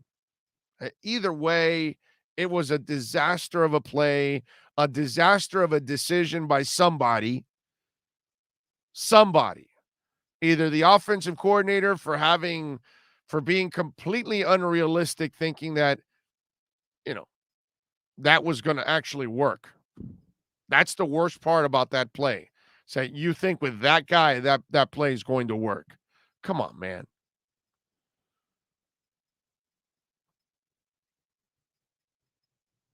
There's a huge difference between mediocre, which we are, and elite, which Buffalo is. We still have a long way to go, unfortunately. Oh, yeah. There's no doubt. Something smells fishy about the response from Studesville, just saying. It seems to me like it's a coach covering up for a player. That's what it seems like to me. It looks to me, I would gamble that it's more of a brain fart by Jacoby than a call by the coach, but whatever, man. My point is, it doesn't matter. It was a bad decision by either the quarterback or the coach if he actually thought this guy could do it. That's all. I don't care however you want to look at it. Big O, do you think it's a possibility that we see Sinet before Tua gets back? I doubt it. I would love it. I've told you that already. I told you in the post-game show. I said it during the game. Please get Sinet in there because with Jacoby, I just don't have a lot of hope for this offense. Jacoby never made Indianapolis an explosive offense. And he had receiver, and he had a tight end, and he had a decent running game, and he had offensive linemen.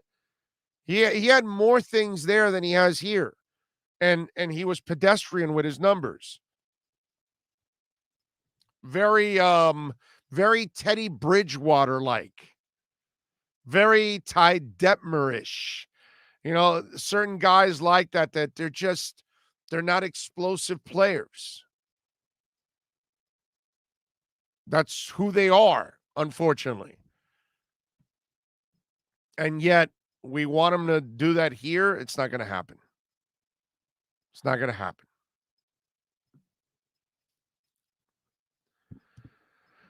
Let's see. Furones says, offensive coordinator Derek Stovall said Jacoby Brissett made the decision to throw Jalen Waddle in the end zone for the safety, but offensive staff called the play, intended to go elsewhere with ball. Oh, okay. So Furones says that Studesville said Jacoby Brissett made the decision to throw to Jalen Waddle in the end zone in the safety, but offensive staff called the play, intended to go elsewhere with that.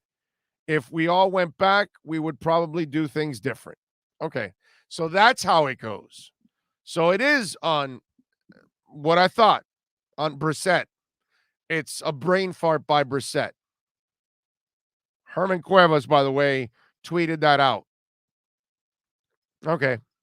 That the way even the way Jacoby answered it, he kind of answered it like, "Wow, dude, yeah, no, that was dumb on my part." That kind of deal. That's the way he kind of answered it.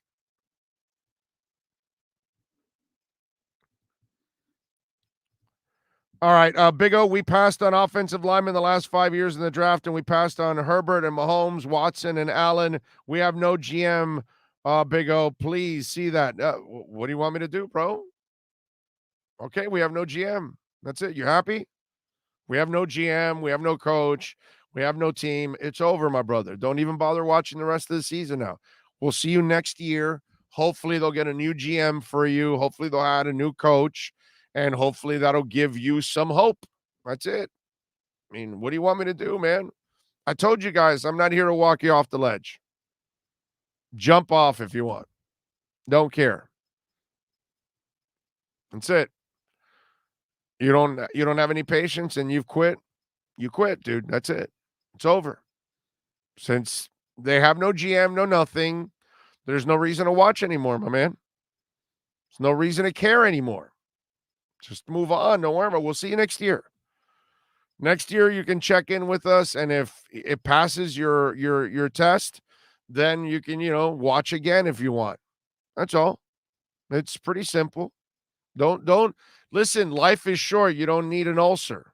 You don't need any extra, heat for a little blood pressure there. They have nothing. So move on. Next year, season's over already. 1 and 2, done. Good point on throwing Waddle open and using his speed and momentum and not telegraphing the throw. I mean, Tuttle, it was obvious. You just watch the video. It's terrible what he did. It's so irresponsible that, it's just ridiculous. You got to watch. If you watch him, if he takes the snap and throws it right away, then you got a shot and accurate and leading the receiver. But when you take a step back and you look and you throw it high, get the hell out of here, bro. There's no way the staff wants something like that. Derek says, I'm sick of losing. We need a win this Sunday. I'm tired of complaining about what went wrong in the previous game. Well, this is what happens, my brother. Unfortunately. Movie man Gary says, these are the same people that will jump on the bandwagon later. I know. Dude, the same people that were the tank for Tua are the same people that say Tua can't play.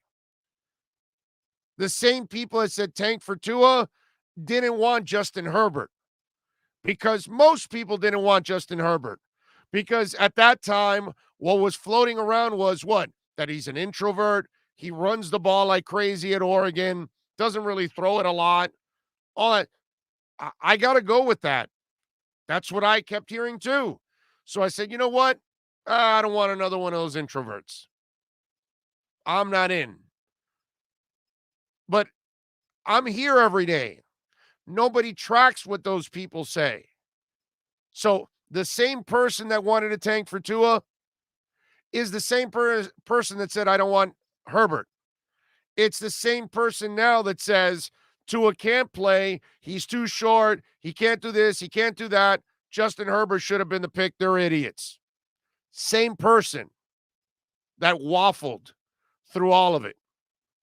That person's never wrong.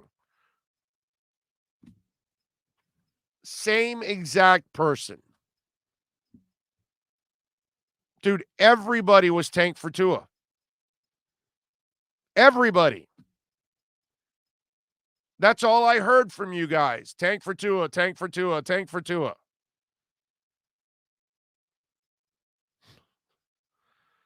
It's awesome. I've said it before, Big O, and I'll say it again. Tua being out makes me even higher on Tua. The kid has to be a generational talent to look at least this average in this offense. Did you interview Cristobal years ago? Yes, when he was at FIU. Yep. Mario used to invite me all the time out to practice. I never went. Should have gone to practice out there to check him out. He did such a good job at FIU. I know the back end where he had a little rough patch, but they didn't stick with him, which, typical of the moron that they've got there running the athletic program.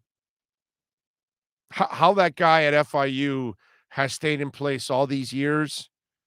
What pictures does he have? What happened to the FIU athletic program?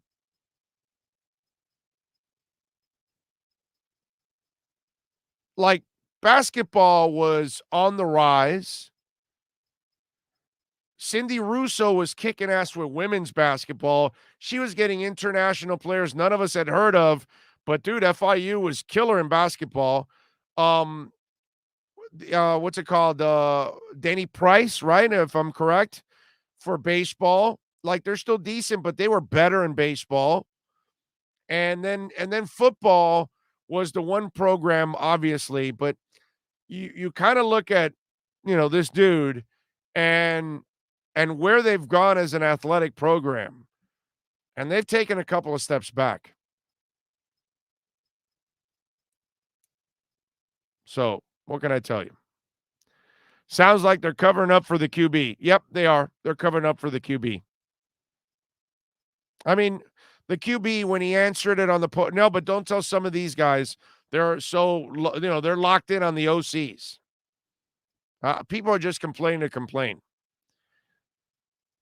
But the OCs, it's funny how I say, I kill everybody with the OC thing. Well, whoa, what are those two OCs? I go, well, one of them, they were running the ball like crazy this week. 5 and 4 yards a carry. They should have run the ball more. So I guess one of the OCs is working out. That's where the person starts to complain about the OCs. They're like, oh. They don't know anything. But going back to FIU, does that guy have pictures or something?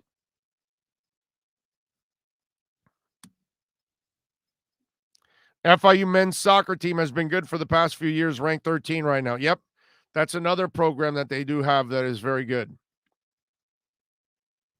But their athletic program overall used to be better.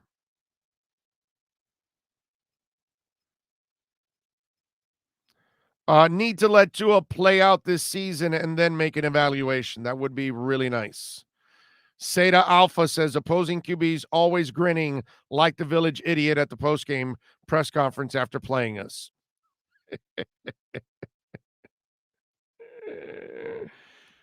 Oh, man. What are you going to do? What are you going to do?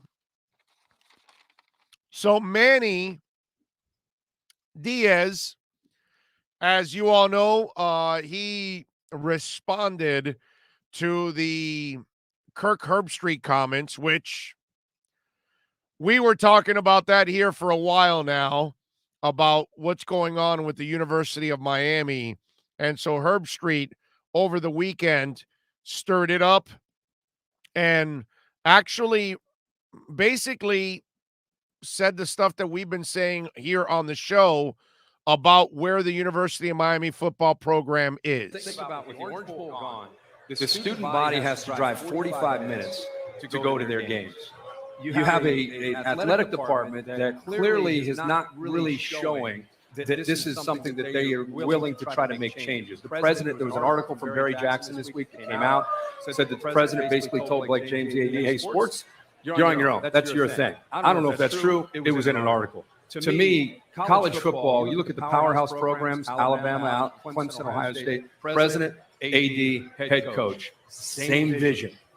have all the same, they're aligned in their vision for what needs to happen, recruiting, budget, staff, whatever it means, that's what it takes. Miami doesn't have that. So I don't think it matters who the head coach is until you get a president and an AD and a coach together on the same page. I guess football doesn't matter. It matters to the alums, to the brotherhood of you. Right. But I don't know if it matters to the people making decisions. I mean, if they don't change. So Manny did address it, and he says, I want to start off with a response to some of the comments that were made this weekend on ESPN about our university, specifically about the administration, our university, and the assumption there's a lack of caring, a lack of standards for athletics at the University of Miami. I want to remind everybody it's not 14 months ago we were in the grips of a coronavirus pandemic, and the narrative was there no way college football should go on, no way. And we were out on the practice field in August, and it looked like the season was going to get canceled.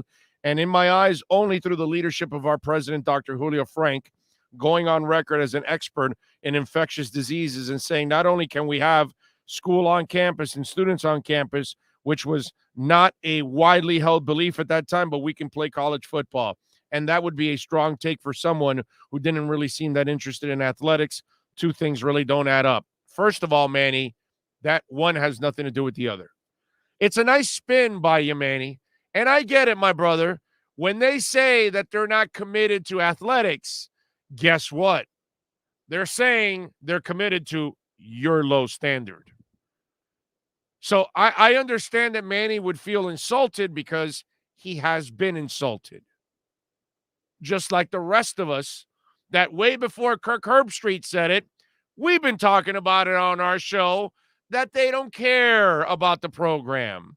That's why they'll hire a Manny Diaz and a Randy Shannon, and they'll hire a Al Golden. They'll hire those kind of guys.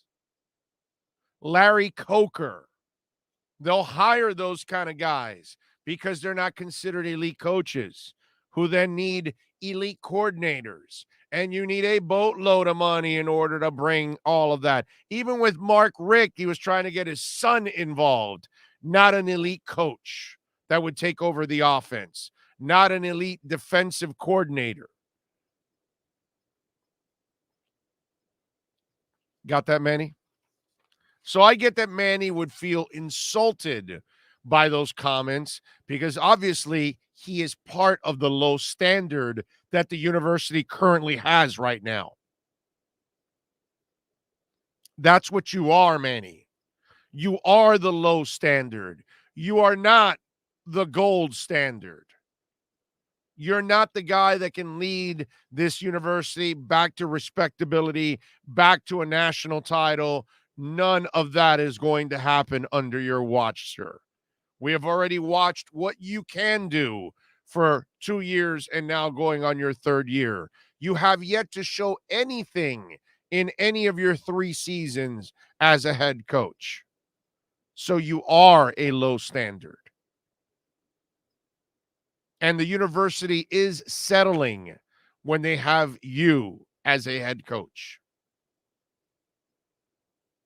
So you can be all insulted and you can try to sell your ass like what you do every offseason. Sell, wah, wah, wah, wah, wah.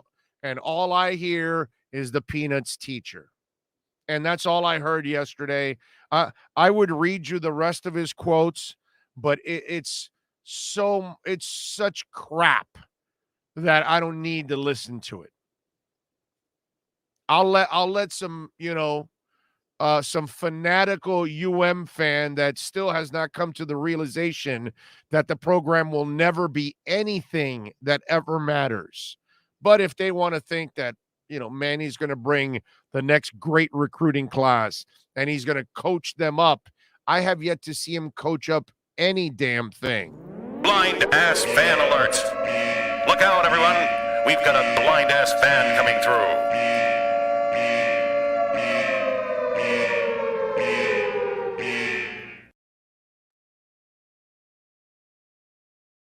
Just ridiculous. It really is. It is absolutely ridiculous. And I feel bad for the University of Miami fans that have not come to the reality of where they're at. I don't know how many of you are left. I can't imagine it's a large percentage anymore. And the one thing that's going to start happening is fans will start to disappear from that stadium. This isn't the town that supports a team just to support a team. If you don't give them something to come to root for, and all you've been selling hopium for 15 years now. And that drug is wearing off already. The hopium is wearing off. And eventually, I know what's going to happen. And they're going to go back to having 8, 9, 10,000 people in every game from now on. There'll be no more big games anymore because they can't be considered a team that's involved in a big game because they're no longer a big game anymore. You know what my suggestion would be to Manny? Put away the smoke. Put away the turnover chain. Put away all that silliness. You haven't earned the right to do any of that. Maybe one day, if you actually can get somewhere where we don't think you can be at, and you get to a point where you actually can do that with respect. But now, at this point, it's a joke. Your players don't deserve to run through the smoke. Your players don't deserve to have any kind of gimmick like a turnover chain. It's too much of a mediocre program. You water it all down, and it just looks cheesy. And there's no intimidation anymore from the Canes. Those days are done. Appalachian State isn't intimidated by the Canes. So Manny is insulted by the reality that he is the low standard that the administration is willing to go to in order to maintain their program. Win 8 or 9, get to a crappy bowl game, and we'll be happy. Jason Romero, thank you, sir, for a little love on the super chat. Bottom line, no matter what it looks like now, this young team will improve by season's end and will win 10 to 11 games. O-line will improve game by game. Let's hope so, man. They took a little step forward this week. Let's see if they can build on it. That would be really, really nice. All right, let's do this. Let's take a quick break. We'll get ready for hour number 3. Manny Navarro will join us at 12:30. We'll get his thoughts on some of those comments from Herb Street and the rebuttal from Manny. Give me a couple minutes here. Let's rest the voice, get some water, and get ready for hour number 3. This is the Big O Show. Sports fans love a place with great food, cold drinks, and TVs everywhere. That's why sports fans love Sports Grill and their 7 amazing locations. Check out the Bird Road location at 11481 Southwest 40th Street in the back corner of the West Bird Shopping Center. Sports Grill is also now offering some great employment opportunities. All kinds of positions are now available from kitchen to hosting. Call for more information at 305-485-8845. From wraps to salads to amazingly delicious specialty dishes, Sports Grill is the home to the legendary special grilled wings. Since 1987, Sports Grill, good food, good drink, and good friends. It's the Big O Show. You're tuned in to the hottest sports radio. When you need your warehouse looking good while staying efficient, there's only one place to find the finest racks in the business. Pallet Rack City in Hialeah. 305-424-8547. That's 305-424-8547. Pallet Rack City is the company you need when you want your warehouse sporting the finest racks in the business. After all, who doesn't love a great rack? Pallet Rack City.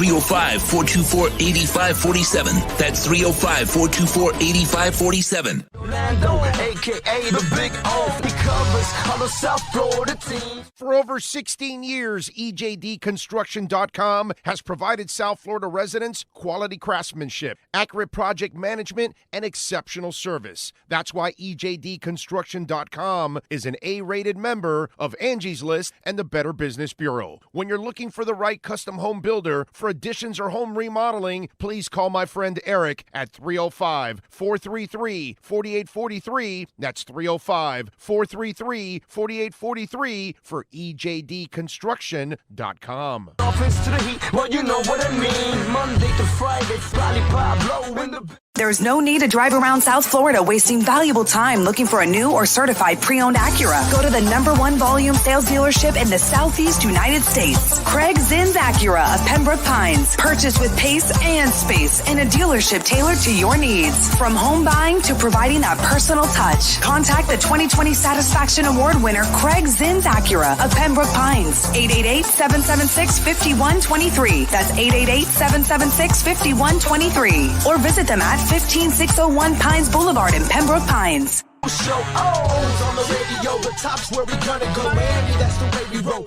Folks, you can support the hardest working sports talk show in South Florida through Cash App or Venmo. Just search Cash Big O Show. Support us through Cash App or Venmo. Cash Big O Show. We thank you for your incredible support. On the morning show, we go. No one has a similar show. Talk sports, talk plays, talk... If you're a Miami sports fan, then there's only one store to go to, and that's Caneswear at Miami Fanwear in Davie. They're your one-stop shop for all your inner Miami CF, Canes, Dolphins, Panthers, and Marlins merchandise. They have hats, t-shirts, game day jerseys, and so much more. Located at 2511 South University Drive in Davie, and open 24/7 online at caneswear.com or innermiamiwear.com. Call them at 954-835-5597. Caneswear, the spot where inner Miami and all Miami sports fans shop. Live and direct, because nobody do it better than Big O in the set. From sunrise, listen live. When you're ready to purchase a new home or refinance the one you have, American Dream Lending will make sure your loan experience is easy with fast approvals and quick closings. With many loan programs and competitive rates, now is the time to turn your dreams into reality. Ask about special financing for veterans. They never charge an application fee, and you will work directly with one of their experienced loan professionals. Stop dreaming and contact American Dream Lending today, 786-802-1727, or online at adreamlending.com. Enjoy Miami in speed and style. Only on Thriller Miami Speedboat Adventures. Take advantage of special September Florida residence rate. Monday through Friday, you can book a tour on the biggest, baddest speedboat tour at 50% off. Must show Florida ID in order to get the discount. Tour special only available during September. Call 305-373-7001. That's 305-373-7001 to reserve your tickets on Thriller Miami Speedboat Adventures.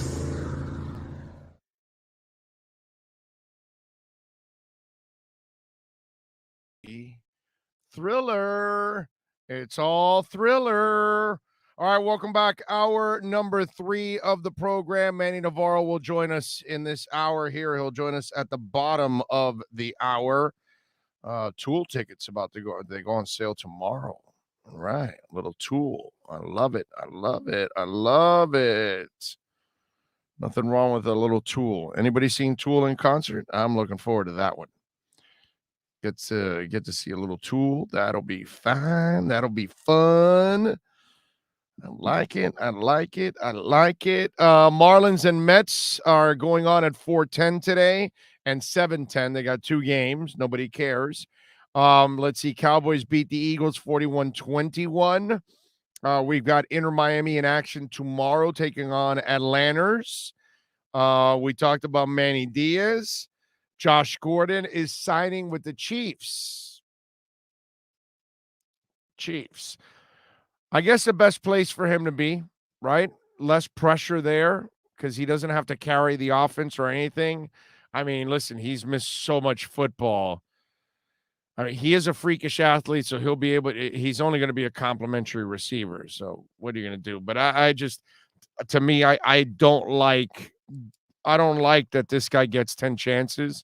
Plus, he's proven over and over again that he can't handle his substance issues and pro sports at the same time. But what are you going to do? Right? You can't do anything about that, my friends. What else do we have here that I wanted to definitely talk about here on the show? You can also reach out to us. By the way, remember, smash the like button. Very important to smash the like button. Follow us on Twitter at Big O Show. You can also send in a donation through Cash App or Venmo, and the address is Cash Big O Show. That's Cash Big O Show at Cash App or Venmo. Many different ways to reach out to us. Obviously, you got the YouTube channel. That's the other way that you can reach out to us here on the program. NFL wise, I don't think we have any major breaking news going on. Richard Sherman is visiting the Buccaneers. That would be a nice place for him.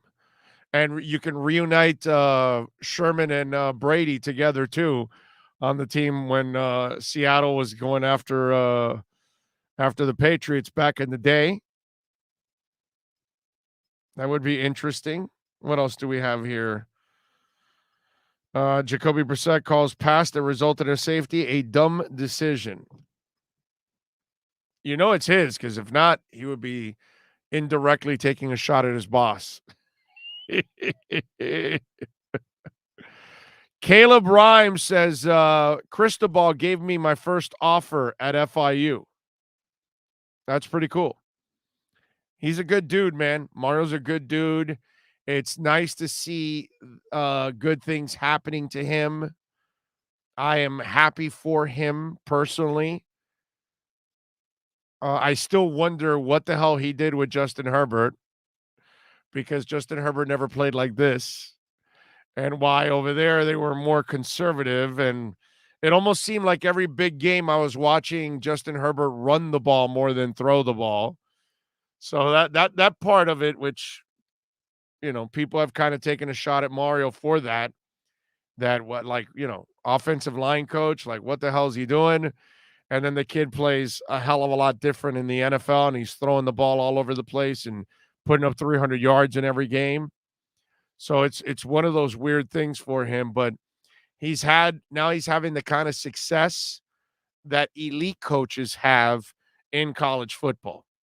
And he's putting the Oregon program in a pedestal where they can be in position now to dominate their conference and get a shot into the playoff system every single year. And the one thing about Mario that you got to like, and you can tell, that he's building everything from inside out. And him being an offensive lineman and an O-line coach at heart, he knows how, having Sewell as one of his draft picks, that must have been super, fulfilling for him, because having the best lineman in the draft as an XO line coach, that's got to be pretty cool. And I would imagine that that's not going to be the last of it. You're going to see more really good linemen go there, because obviously Mario's a guy that can relate to those kind of dudes, I'm happy for him, man. I really am. I'm happy for him because he's getting everything that he deserves. And that's the cool part for Mario. He's worked for all of this, man. And he's gotten screwed. And I always trip out with Kings fans that pick on him for leaving for Alabama, like if he's, dissing them or something. And what he's doing is doing what's best for him. I mean, Mario was there. He knows their lack of commitment. That's why I laugh when some of you actually think that he would come back here. That's how delusional you are, that you would think he would want to come back to this mess. When he knows what it's like to have a program, it's exactly what Herb Street said. The president of the university, the AD, and the coach, they're all locked in step. That's how you get Texas A&M to give a coach a $75 million contract. That's how Jim Harbaugh survives at Michigan over and over again, because the president, the AD, and the head coach are all on the same page. Same thing at Ohio State, same thing at Alabama, at Auburn, at LSU, at Georgia, and I can go on, at Florida. I can go on and on and on and on and on and on. all these monster programs, their presidents are as fanatical about football as the AD is, as the head coach is. The president wants to win as badly as the head coach. That's how it is at Texas. They may not have gotten back on track, but that's how it is. That's how it is at USC, and they haven't figured it out yet. But the president at USC, the AD at USC want to win badly, and they both want to. They keep trying to find the coach, and they'll keep spending the money.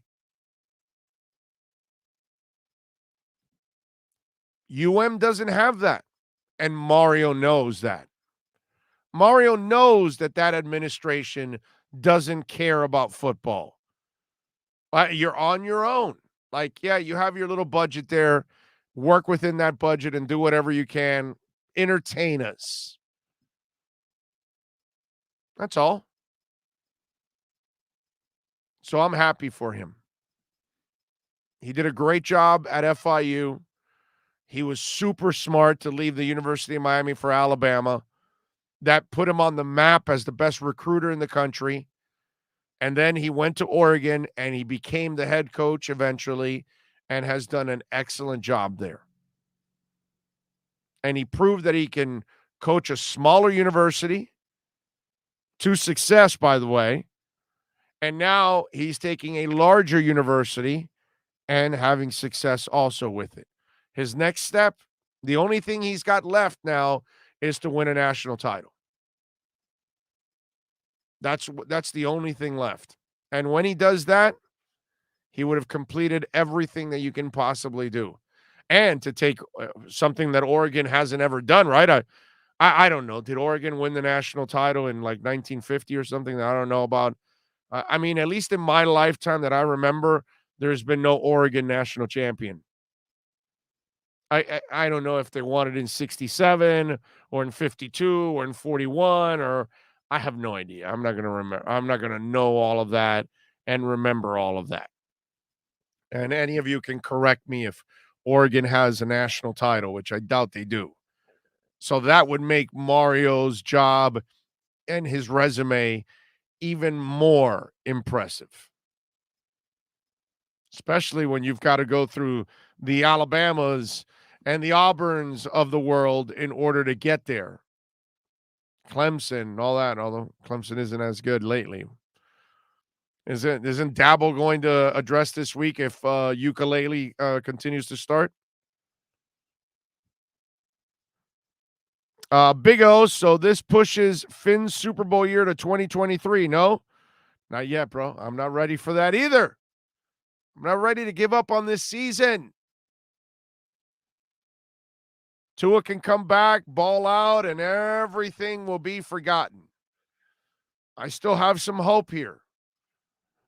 I'm sorry. Listen, I apologize to those of you out there that you're expecting piss and vinegar from me.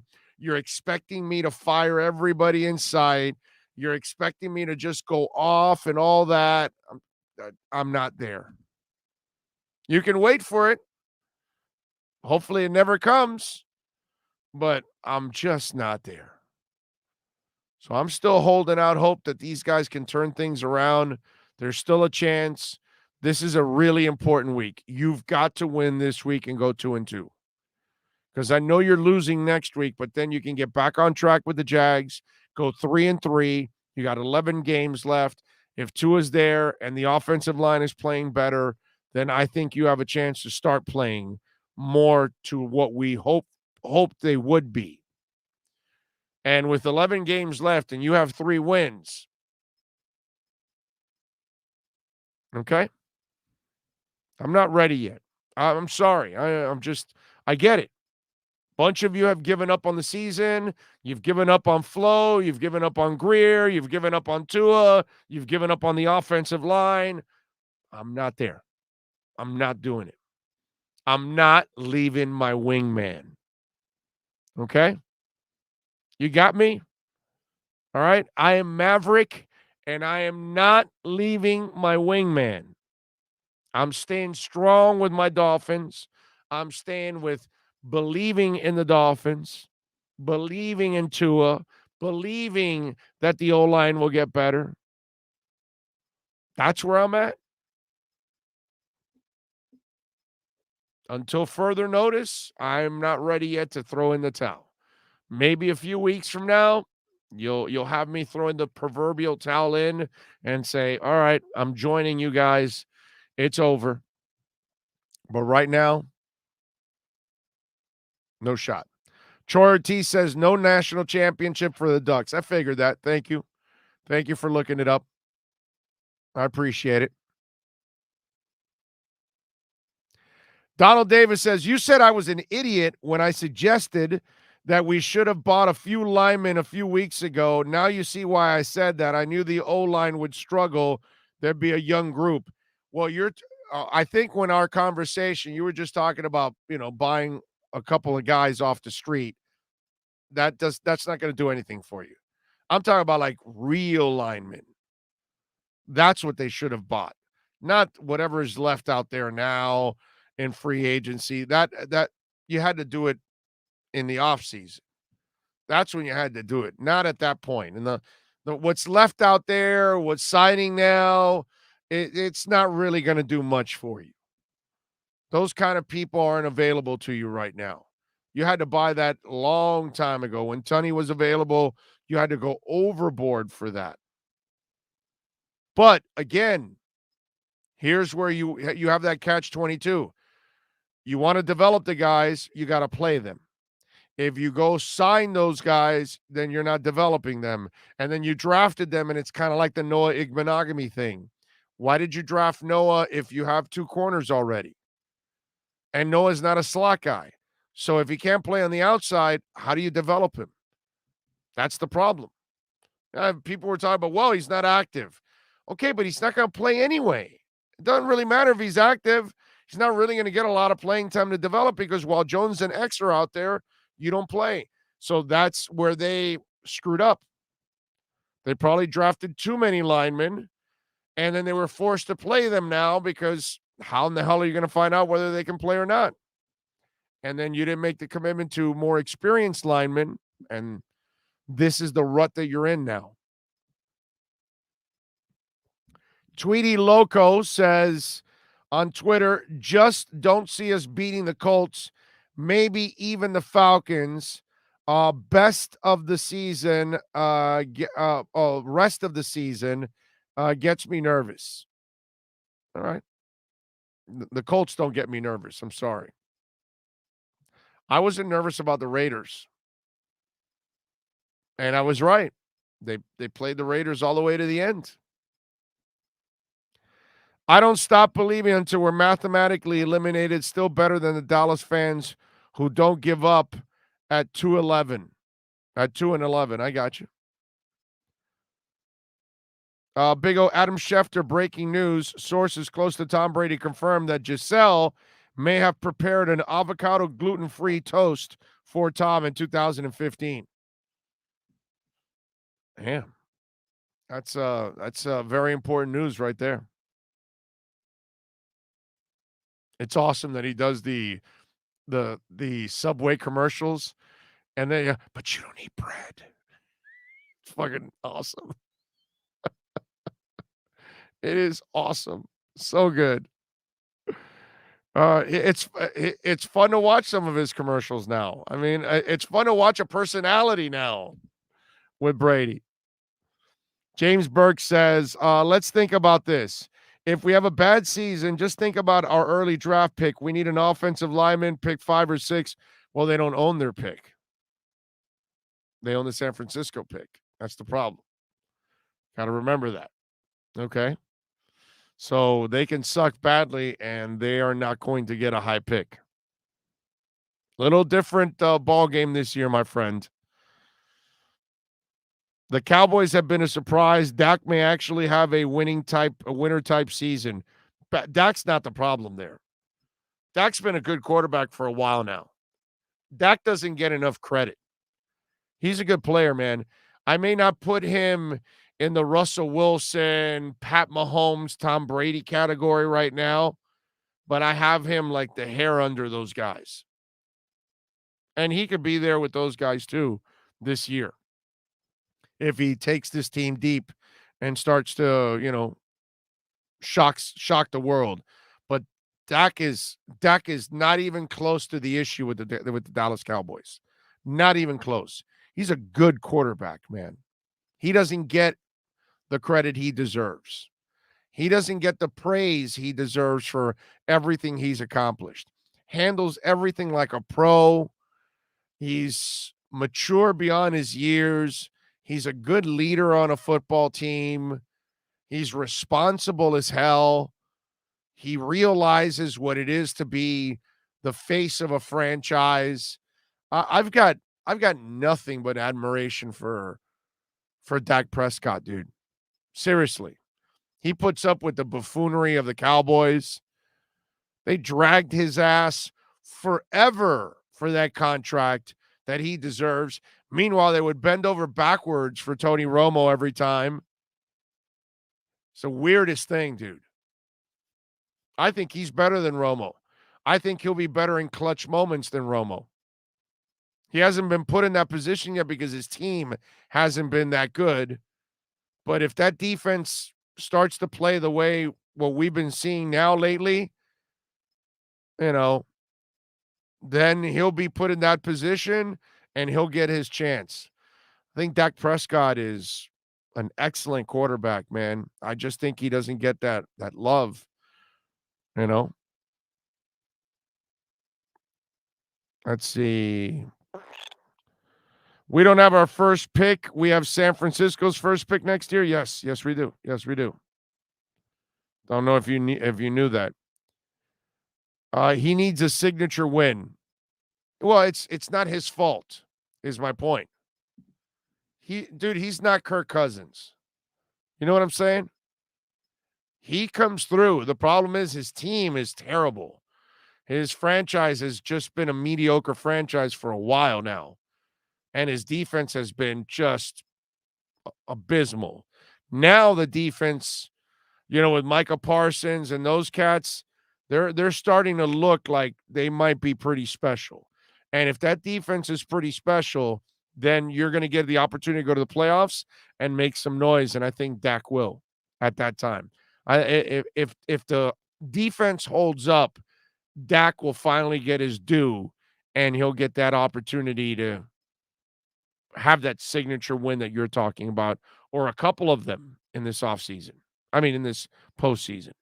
Jamie Zorria says, Big O, I am not ready to give up on anybody in our Dolphin organization, but our offensive callers have a long way to go. A lot of questionable play calls makes me cringe a lot of times. And as I talked about, is it cringing when you're inside the 5 and you keep running? Or is it Flo that told them, don't put it in Brissett's hands? I don't know. Is it the offensive coordinators not going for it on the fourth down and settling for the 50-yard field goal and not trying to drive down the field to win the game, instead settling for the tie? Is that the offensive coordinators, or is that Flo telling the coordinators, yeah, I'm not taking chances with Brissett? I don't know. I don't know if the offensive coordinators are straddled by weak offensive line play, weak quarterback play, no trust in the quarterback, receivers dropping balls. You see what I'm saying? There are things that are going on that could be completely out of their control, and it changes how you can call a game. That's a problem. And that's why I'm telling you that we don't have all the information. But I'll tell you this, when you ran that many times inside the 5 and you didn't want him passing, that tells me something. When you settle for that 50-yard field goal for the tie and you don't try to go for the win because you don't trust your quarterback, that tells me something.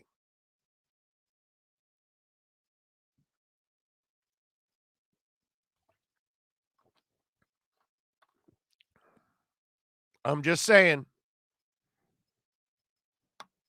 I don't know if I can blame it all. And this week, they ran for 130 something yards. So the running offensive coordinator, I don't know, did he do a bad job? You see what I'm saying? It's just when you go out of your way like this and just say, well, I don't know about these offensive coordinators. Do you have all the facts? Do you know everything that's going on? Because some of the signals that are being sent are telling me that it's a lot harder to do that job under certain conditions. You've already got shortcomings. Now there's some other things you've got. There's other layers on top of all of that. They didn't throw the ball till the end of the game. Why? Why weren't they going downfield more often? Why did they wait till the end of the game when they actually completed or drew penalties? Why not do it throughout the game? Were you told not to do that with the quarterback? You see what I'm saying?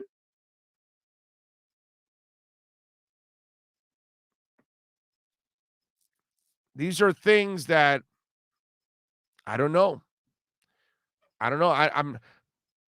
I need to know more before I say, oh no, yeah, it's on the offensive coordinators. Or I'm going to say, oh, okay, now I get it. Now I know why they weren't able to do it, because this guy put the kibosh on it. He didn't allow you to do it.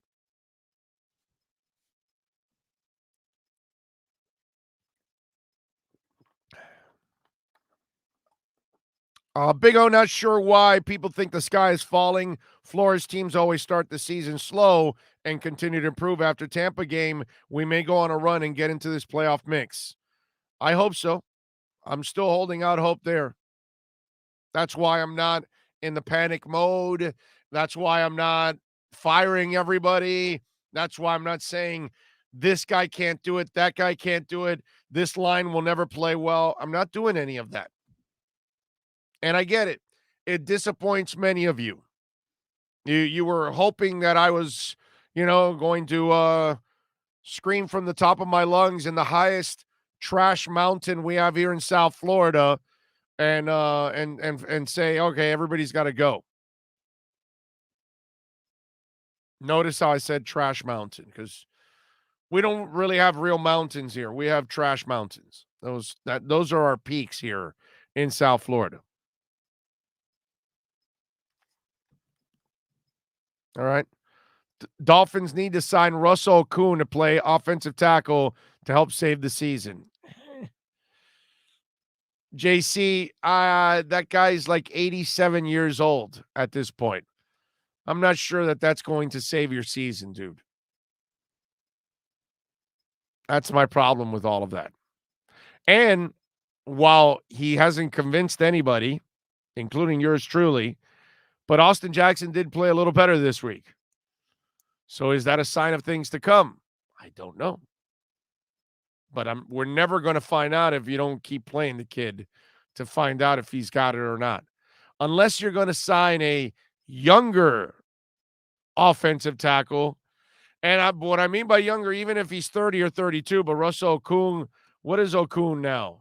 36 at this point?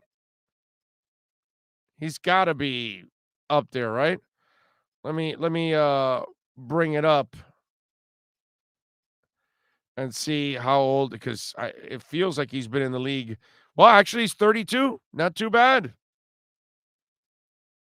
He's not that old. Okay. He's a free agent. It might not be bad to bring him in and have him maybe not start, but have him there with guys like Austin Jackson so he can learn. And then if Austin struggles, you play him a little bit to kind of back up and get you through it. And if you have an injury, then obviously he steps in. But Okung might be good for that. I thought he was older. That's actually not bad, dude. That's actually a decent idea. He's also a Libra. I did not know that either. I'm born October 1st. He's born October 7th.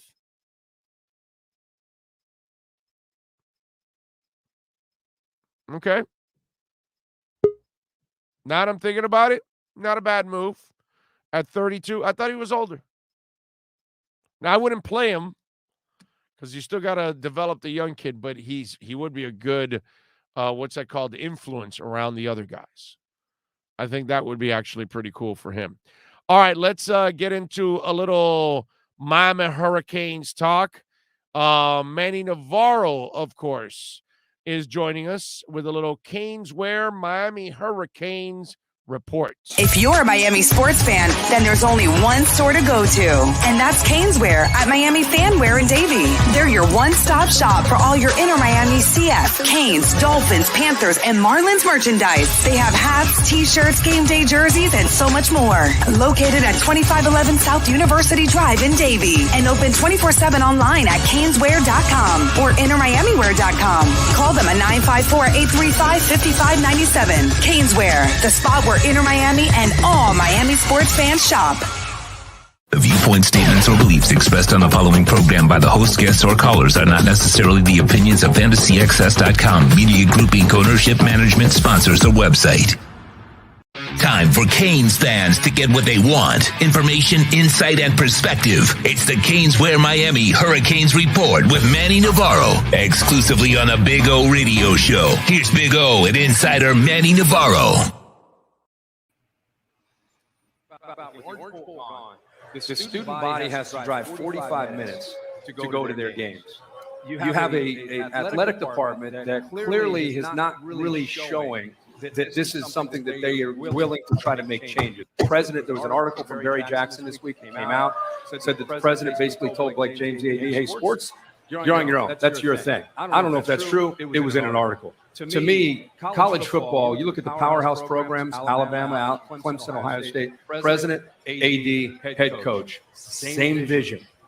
Have all the same, they're aligned in their vision for what needs to happen, recruiting, budget, staff, whatever it means, that's what it takes. Miami doesn't have that. So I don't think it matters who the head coach is until you get a president and an AD and a coach together on the same page.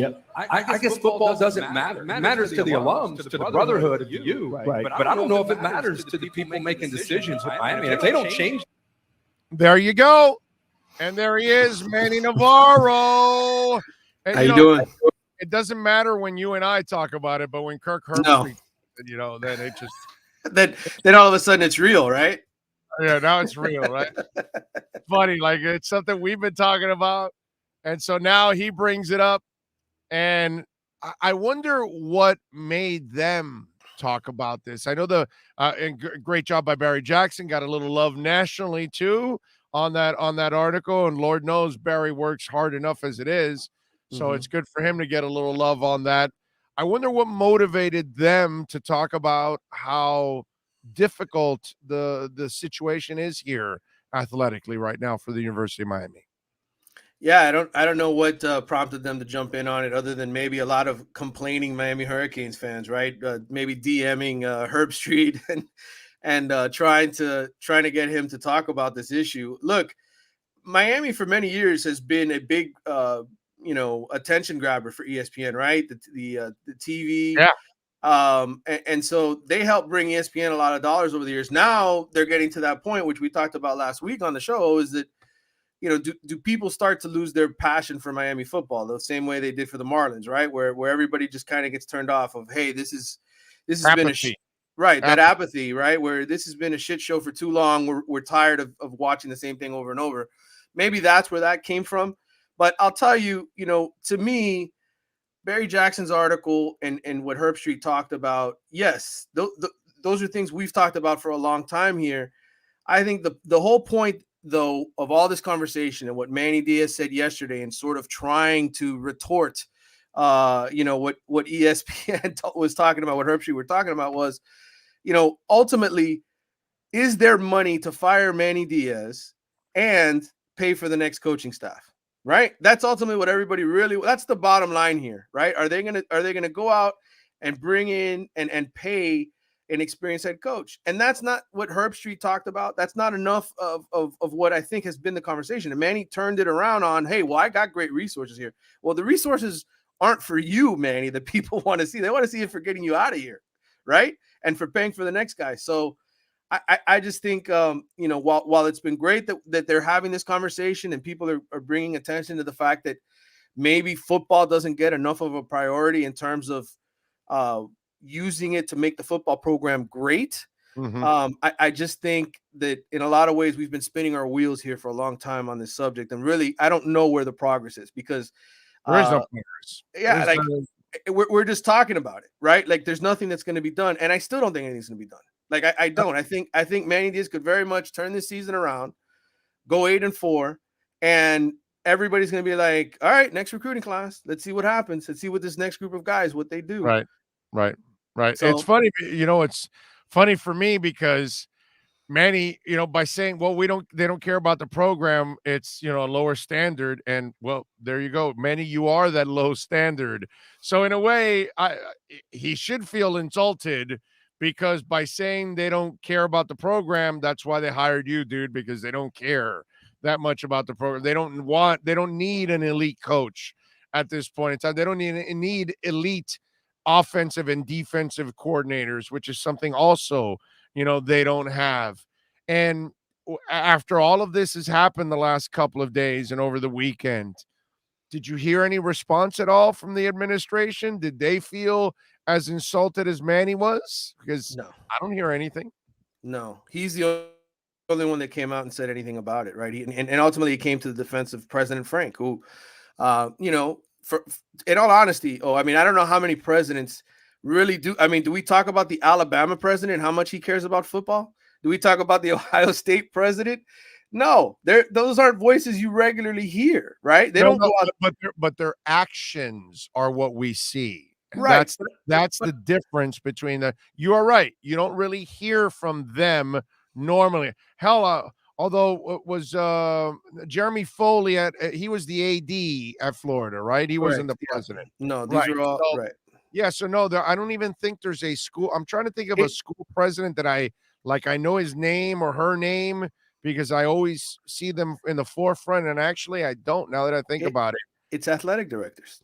Yeah. It's athletic directors, though. Yeah. It's those guys. Those are the ones who do whatever they have to do. And their actions. Right. Obviously. And they're the ones who do everything that they have to do to put a winning product on the field. Those are the people. They fundraise, they get the donors, they get the boosters. Those are the people. So again, you want to turn around and point at the president. Look, this is a dude from Mexico who is a doctor, right? That's his background. He's a medical guy. So yeah, I guess taking it out Julio Frank is probably misguided. But in the end, the successful athletic programs have good athletic directors who do a great job hiring and raising money to hire the right guys to run their program. And look, in the end, the coaching search, the moment Mark Richt retired, was less than 24 hours. And when you operate like that, and Manny Diaz, I'll tell you, I think I said this on my podcast, I might have said it on your show as well. I had a talk with Manny Diaz about this over the summer, and he brought up the fact that I was like, yeah, why didn't they go out and look for more of an experienced head coach in all of this, right? So you wouldn't have the on the job learning, so to speak, that Manny Diaz is going through here. And he took exception with what I had said and written in the past about that. And he's like, look, we're all just guys. That we're all just guys, he talked about. And that's the point. Like, he's right. They're all just guys. And that's what Miami just hires year after year after year. They're all just guys. There's not proven head coaches. There's never the urge to go out and bring in the guy who's going to fix the problem.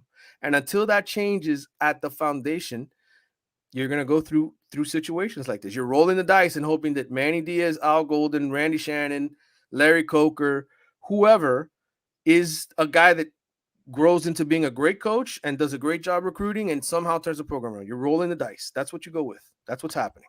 Okay, so we didn't hear from the administration. Have you been able to reach out to boosters now? And what is their thinking now? Because maybe some of them were delusional in thinking that things were going to change. So if things aren't going to change, I would imagine that boosters are going to change in the way they support the program too. Well, I mean, look, let's look at the guy with the MMA studio, okay, he has given hundreds of thousands of dollars to UM's football program. He lets them use their airplane. The 3 players who went up to ACC Media Days were on his plane. Dan Lanning, right? Right. He has changed his philosophy of giving money to the school to directly to the players through NIL. Now, will that happen more often? I don't know. There's the point person for all money and all things about the program is Blake James. That's an interesting nugget, by the way. It's a very interesting nugget on your part there, that he has changed his ways, where Right. he's giving it directly to the players because he doesn't feel that the university is going to use it for the purposes that he would like it. So at least by giving it to the players, he knows he's making a difference in their lives. Now here's the key Trump. issue. Oh, here's the key issue. It's how do you get that money into the hands of really good players? Not the guys that Miami has now, but the Right. guys that are going to come in here and become first round picks, regardless of who the coach is. That's the trickier part. So I think right now with NIL, everything else going on, there's just a lot of people who are like, well, if they're going to continue to perform this way and there's going to be a level of mediocrity, I'm going to keep my money and I'm not going to buy season tickets and I'm not going to go to games and I'm not going to support this. Now, will that get to the point where the school can't operate anymore? I don't think so. They make a lot of money off the ACC, bro. Oh, please. Yes. Come on. And- that ACC and check, that ACC check every year pays for their athletic program. They're fine. They're not losing. So you're asking me, what are the donors and what are the donors' money is still going to the school. It's going to build buildings so that these people put their names on buildings. Like that's still going to happen. Yeah. So again, what's going to change? I don't have an answer for you because I don't think anything changes.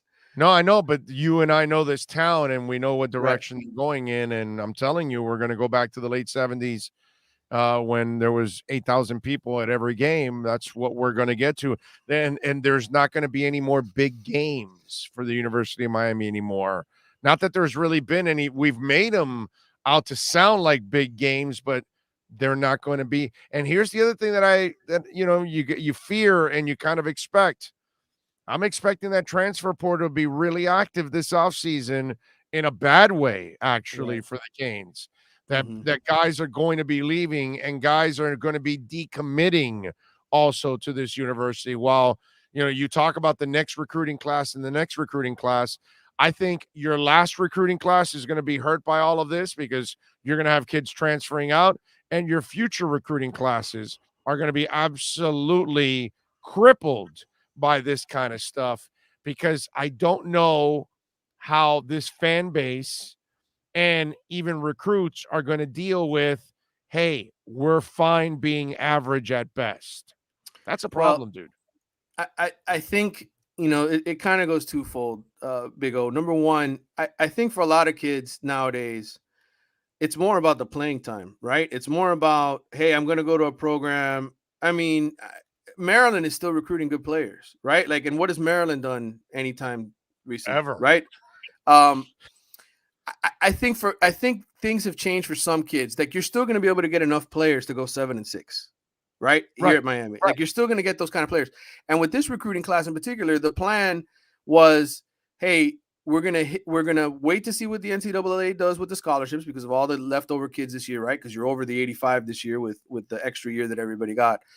And we're gonna, in Miami's case, we're gonna try to get elite kids only. We're not gonna take kids that we don't think can play here anymore.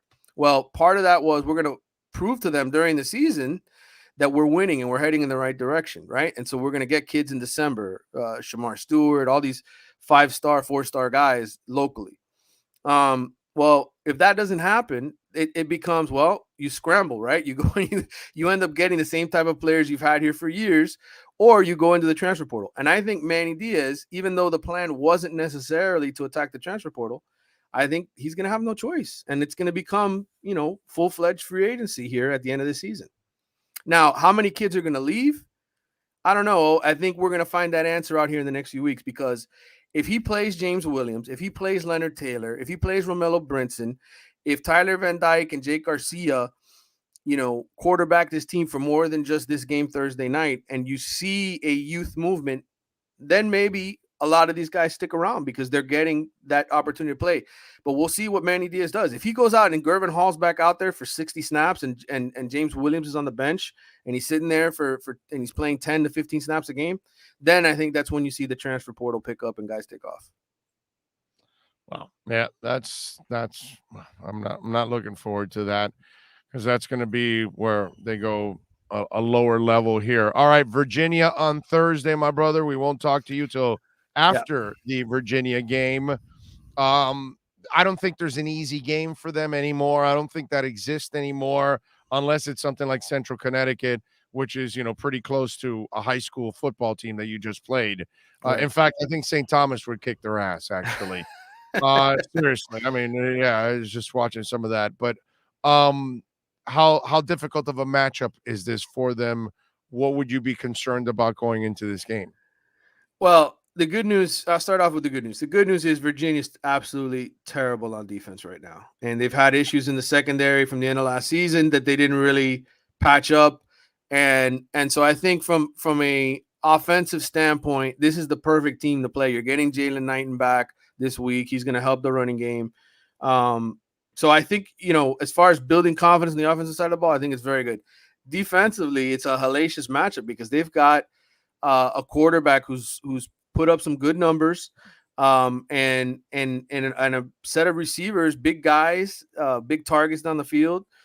This is going to be challenging for the Bubba Boldens and the James Williams and all the guys in the secondary to wrap up and make the kind of plays that they need to make. And so, but I think Miami, this is a game. Yes, they're favored by 3, and we don't know what's going to happen the rest of the season.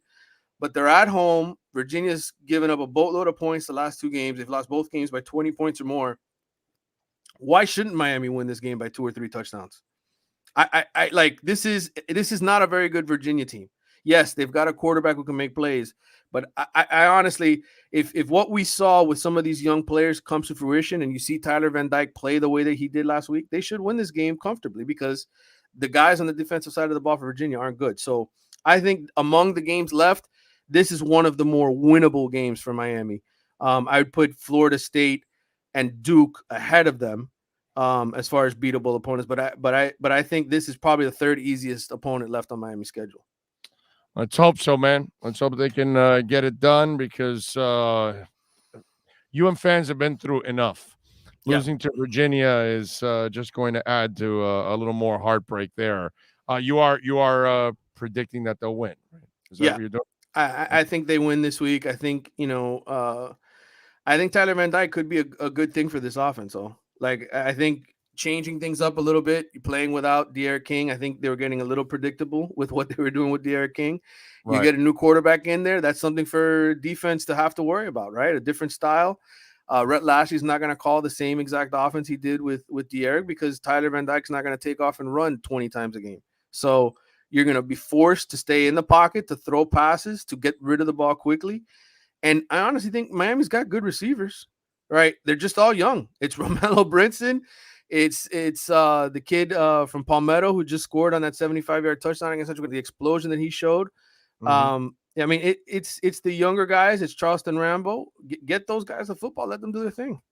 Brinson, that was a beautiful catch this weekend, dude. Yeah. That was a highlight for all highlights right there. That's a highlight. He may never have another catch like that ever again in his life. That was sick the way he caught that one. All right, follow him on Twitter at Manny_Navarro. More importantly, catch his work there at The Athletic. He does excellent work. He'll be back here on Friday to hopefully recap a Canes win over Virginia. Manny, as always, appreciate you, my brother. Thank you, sir. No problem, brother. Talk to you Friday.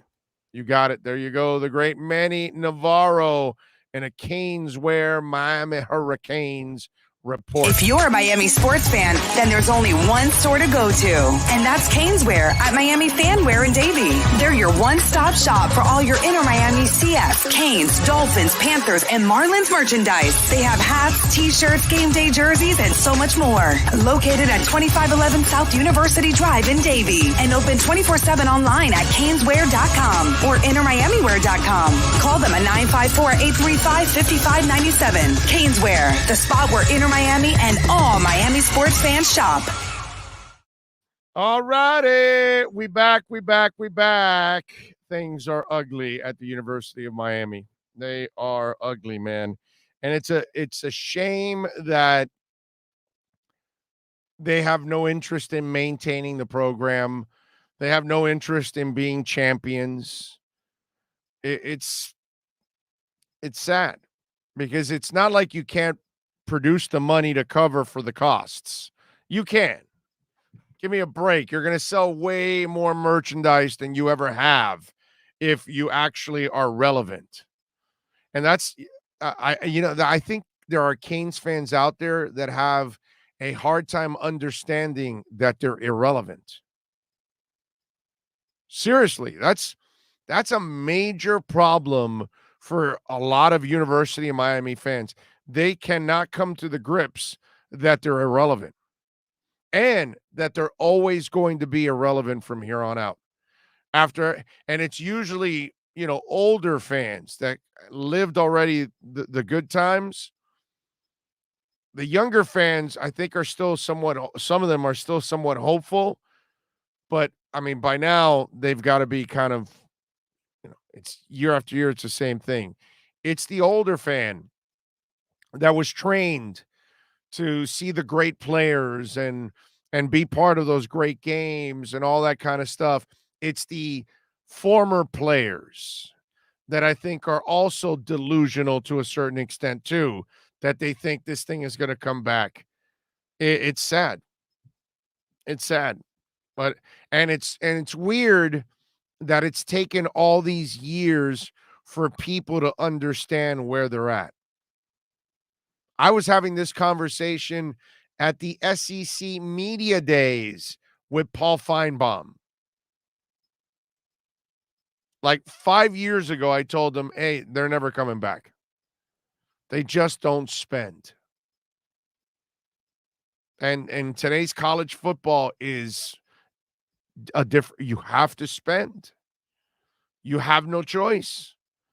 They're not going to sign with you and coach your team because they love the U or they love the colors or they love the history or all that. And they're going to take 60%, 70% less money than they would somewhere else. It's not going to happen. Offensive coordinator, great offensive coordinators are, well, I could get $2 million here and 2.5 there and 2.7 here, but I'll take your 700,000 because I love the U so much. And I really care about the university. And I really want them to win. I mean, you have your delusional fans that will then want a former Canes player like Ken Dorsey to take over the job. And they think Ken Dorsey is going to save their program. They don't even know if Ken Dorsey is a great recruiter. They still obviously haven't figured out that Ken Dorsey won't be able to hire elite recruiters to help him out. But Ken Dorsey will save your program. Even though he's completely unproven as a college head coach. And that's the sad part. That Canes fans can't deal with the fact that this is going to be a 6 to 9 win team every year. And 9 will be really good years. Really good years. But you're probably a 7 to 8 win team on average.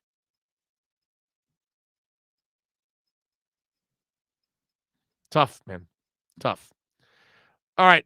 Big O, do you think Tua's jersey will show up in Goodwill stores soon? I hope not. I still have hope that he'll be a very good QB. Well, listen, the good thing is if it shows up in a Goodwill store, that means you're getting it at a great discount. So there are positives to that.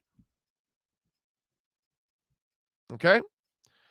As I said yesterday to somebody, if Tua hooks up with Olivia Munn, he'll win 10 Super Bowls here for the Miami Dolphins. That's all he needs. He just needs to go out with Olivia Munn, and everything will be all right. She's hot enough that she'll get you at a dominant level. Juan Castillo, sorry, Big O, but you're wrong on the Canes. They're still loaded with talent, and this could be fixed by bringing the right coach. It isn't always big money. See Mario Cristobal. Yeah, see Mario Cristobal what, in Oregon making big money? You mean in Oregon with Nike money? Are you I don't think you're comparing Oregon's facilities to Miami, are you?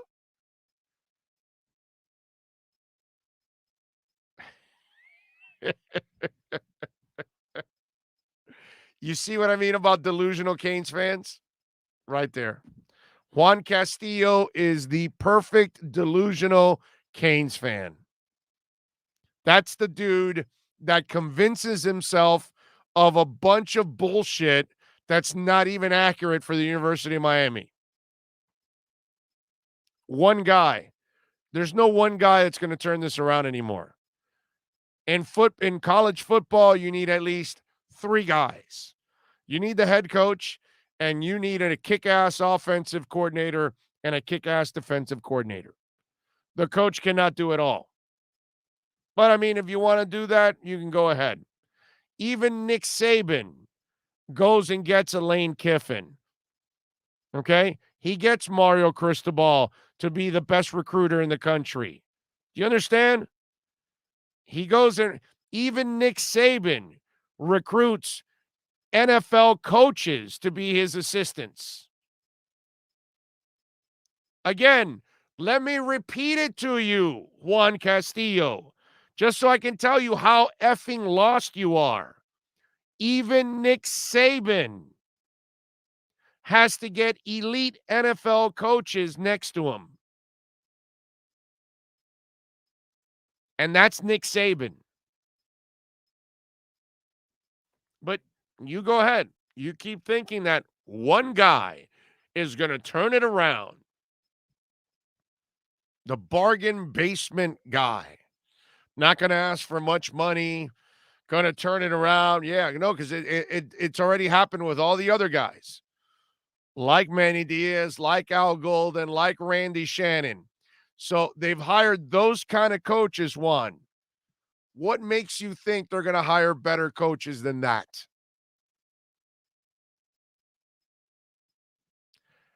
Hey, man, again, I can't convince you guys. I'm not here to walk you off the ledge. If you're delusional, I can't help you. And if you can't see the writing on the wall, I can't help you. I really can't.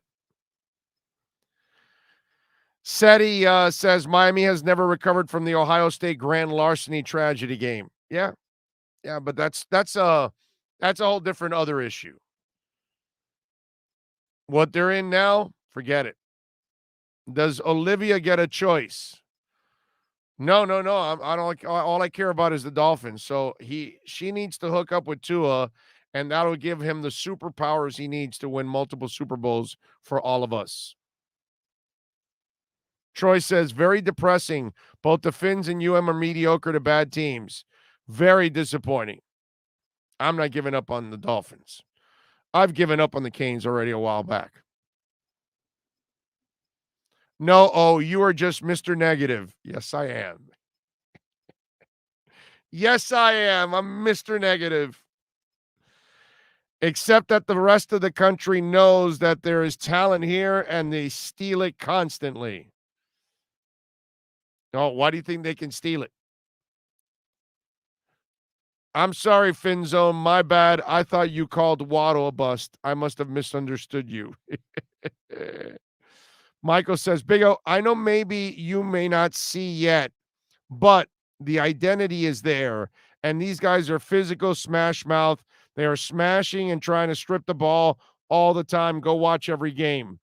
Are you talking about the University of Miami or are you talking about the Dolphins? I'm not exactly sure what you're talking about.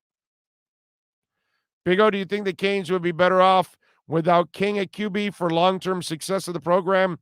Adrian, I think the program will suck either way. I don't care who's quarterback. Doesn't matter. Understand, Adrian, the University of Miami football program will never be special again. They will never win anything significant again. They will never matter again in college football. They will never be relevant again in college football. The faster all of you understand that and come to that realization, then you can now go out and enjoy Hurricanes football for what it is. Just an afternoon to watch a bunch of kids play football with no real, with nothing real on the line. Put it that way. The faster you guys come to that realization, the better you'll be off and you'll be able to enjoy it. So, worried about who the quarterback is doesn't mean shit. Correction, Bill O'Brien and Lane Kiffin are not elite NFL coaches ever. Just saying. Well, they're elite for college is what I'm saying. They are. You know, Bill O'Brien was a successful college coach at Penn State. So, and Bill O'Brien wasn't a bad NFL coach. He was a bad general manager. He actually did a good job as an NFL coach. Made the playoffs a couple of times without a quarterback. I'm not a O'Brien fan, but as a coach, he wasn't bad. He did a decent job in Houston as a coach. The right coach is Greg Schiano, hands down. Should have been him after Butch, but they got Larry Uncle Fester Coker instead, who recruited from the paper instead of going to watch players perform.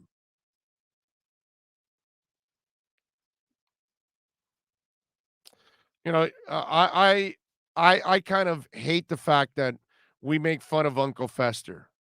He doesn't deserve it. Larry Coker deserves it, but not Uncle Fester. Uncle Fester deserves better than that. I'm just saying. It will be best for everyone's sanity to keep your expectations low for these local teams. Forget the past. If they win more than they lose, be happy. That's a safe way of thinking of it. I would have to agree with that. All right, folks, we're going to wrap it up here on the show. Not a ton of stuff to talk about today, unfortunately. We'll get more tomorrow. We'll get into all kinds of different subjects. We will have some guests. We'll have a little soccer locally. Inter Miami will be playing. Appreciate all of you out there. Remember, you can make a donation through Cash App or Venmo at Cash Big O Show. Appreciate that. Send us an email, bigoradioshow@yahoo.com. We will see you tomorrow, same time, same place, same bat channel. Enjoy Miami in speed and style. Only on Thriller Miami Speedboat Adventures. Take advantage of special September Florida residence rate. Monday through Friday, you can book a tour on the biggest, baddest speedboat tour at 50% off. Must show Florida ID in order to get the discount. Tour special only available during September. Call 305-373-7001. That's 305-373-7001 to reserve your tickets on Thriller Miami Speedboat Adventures.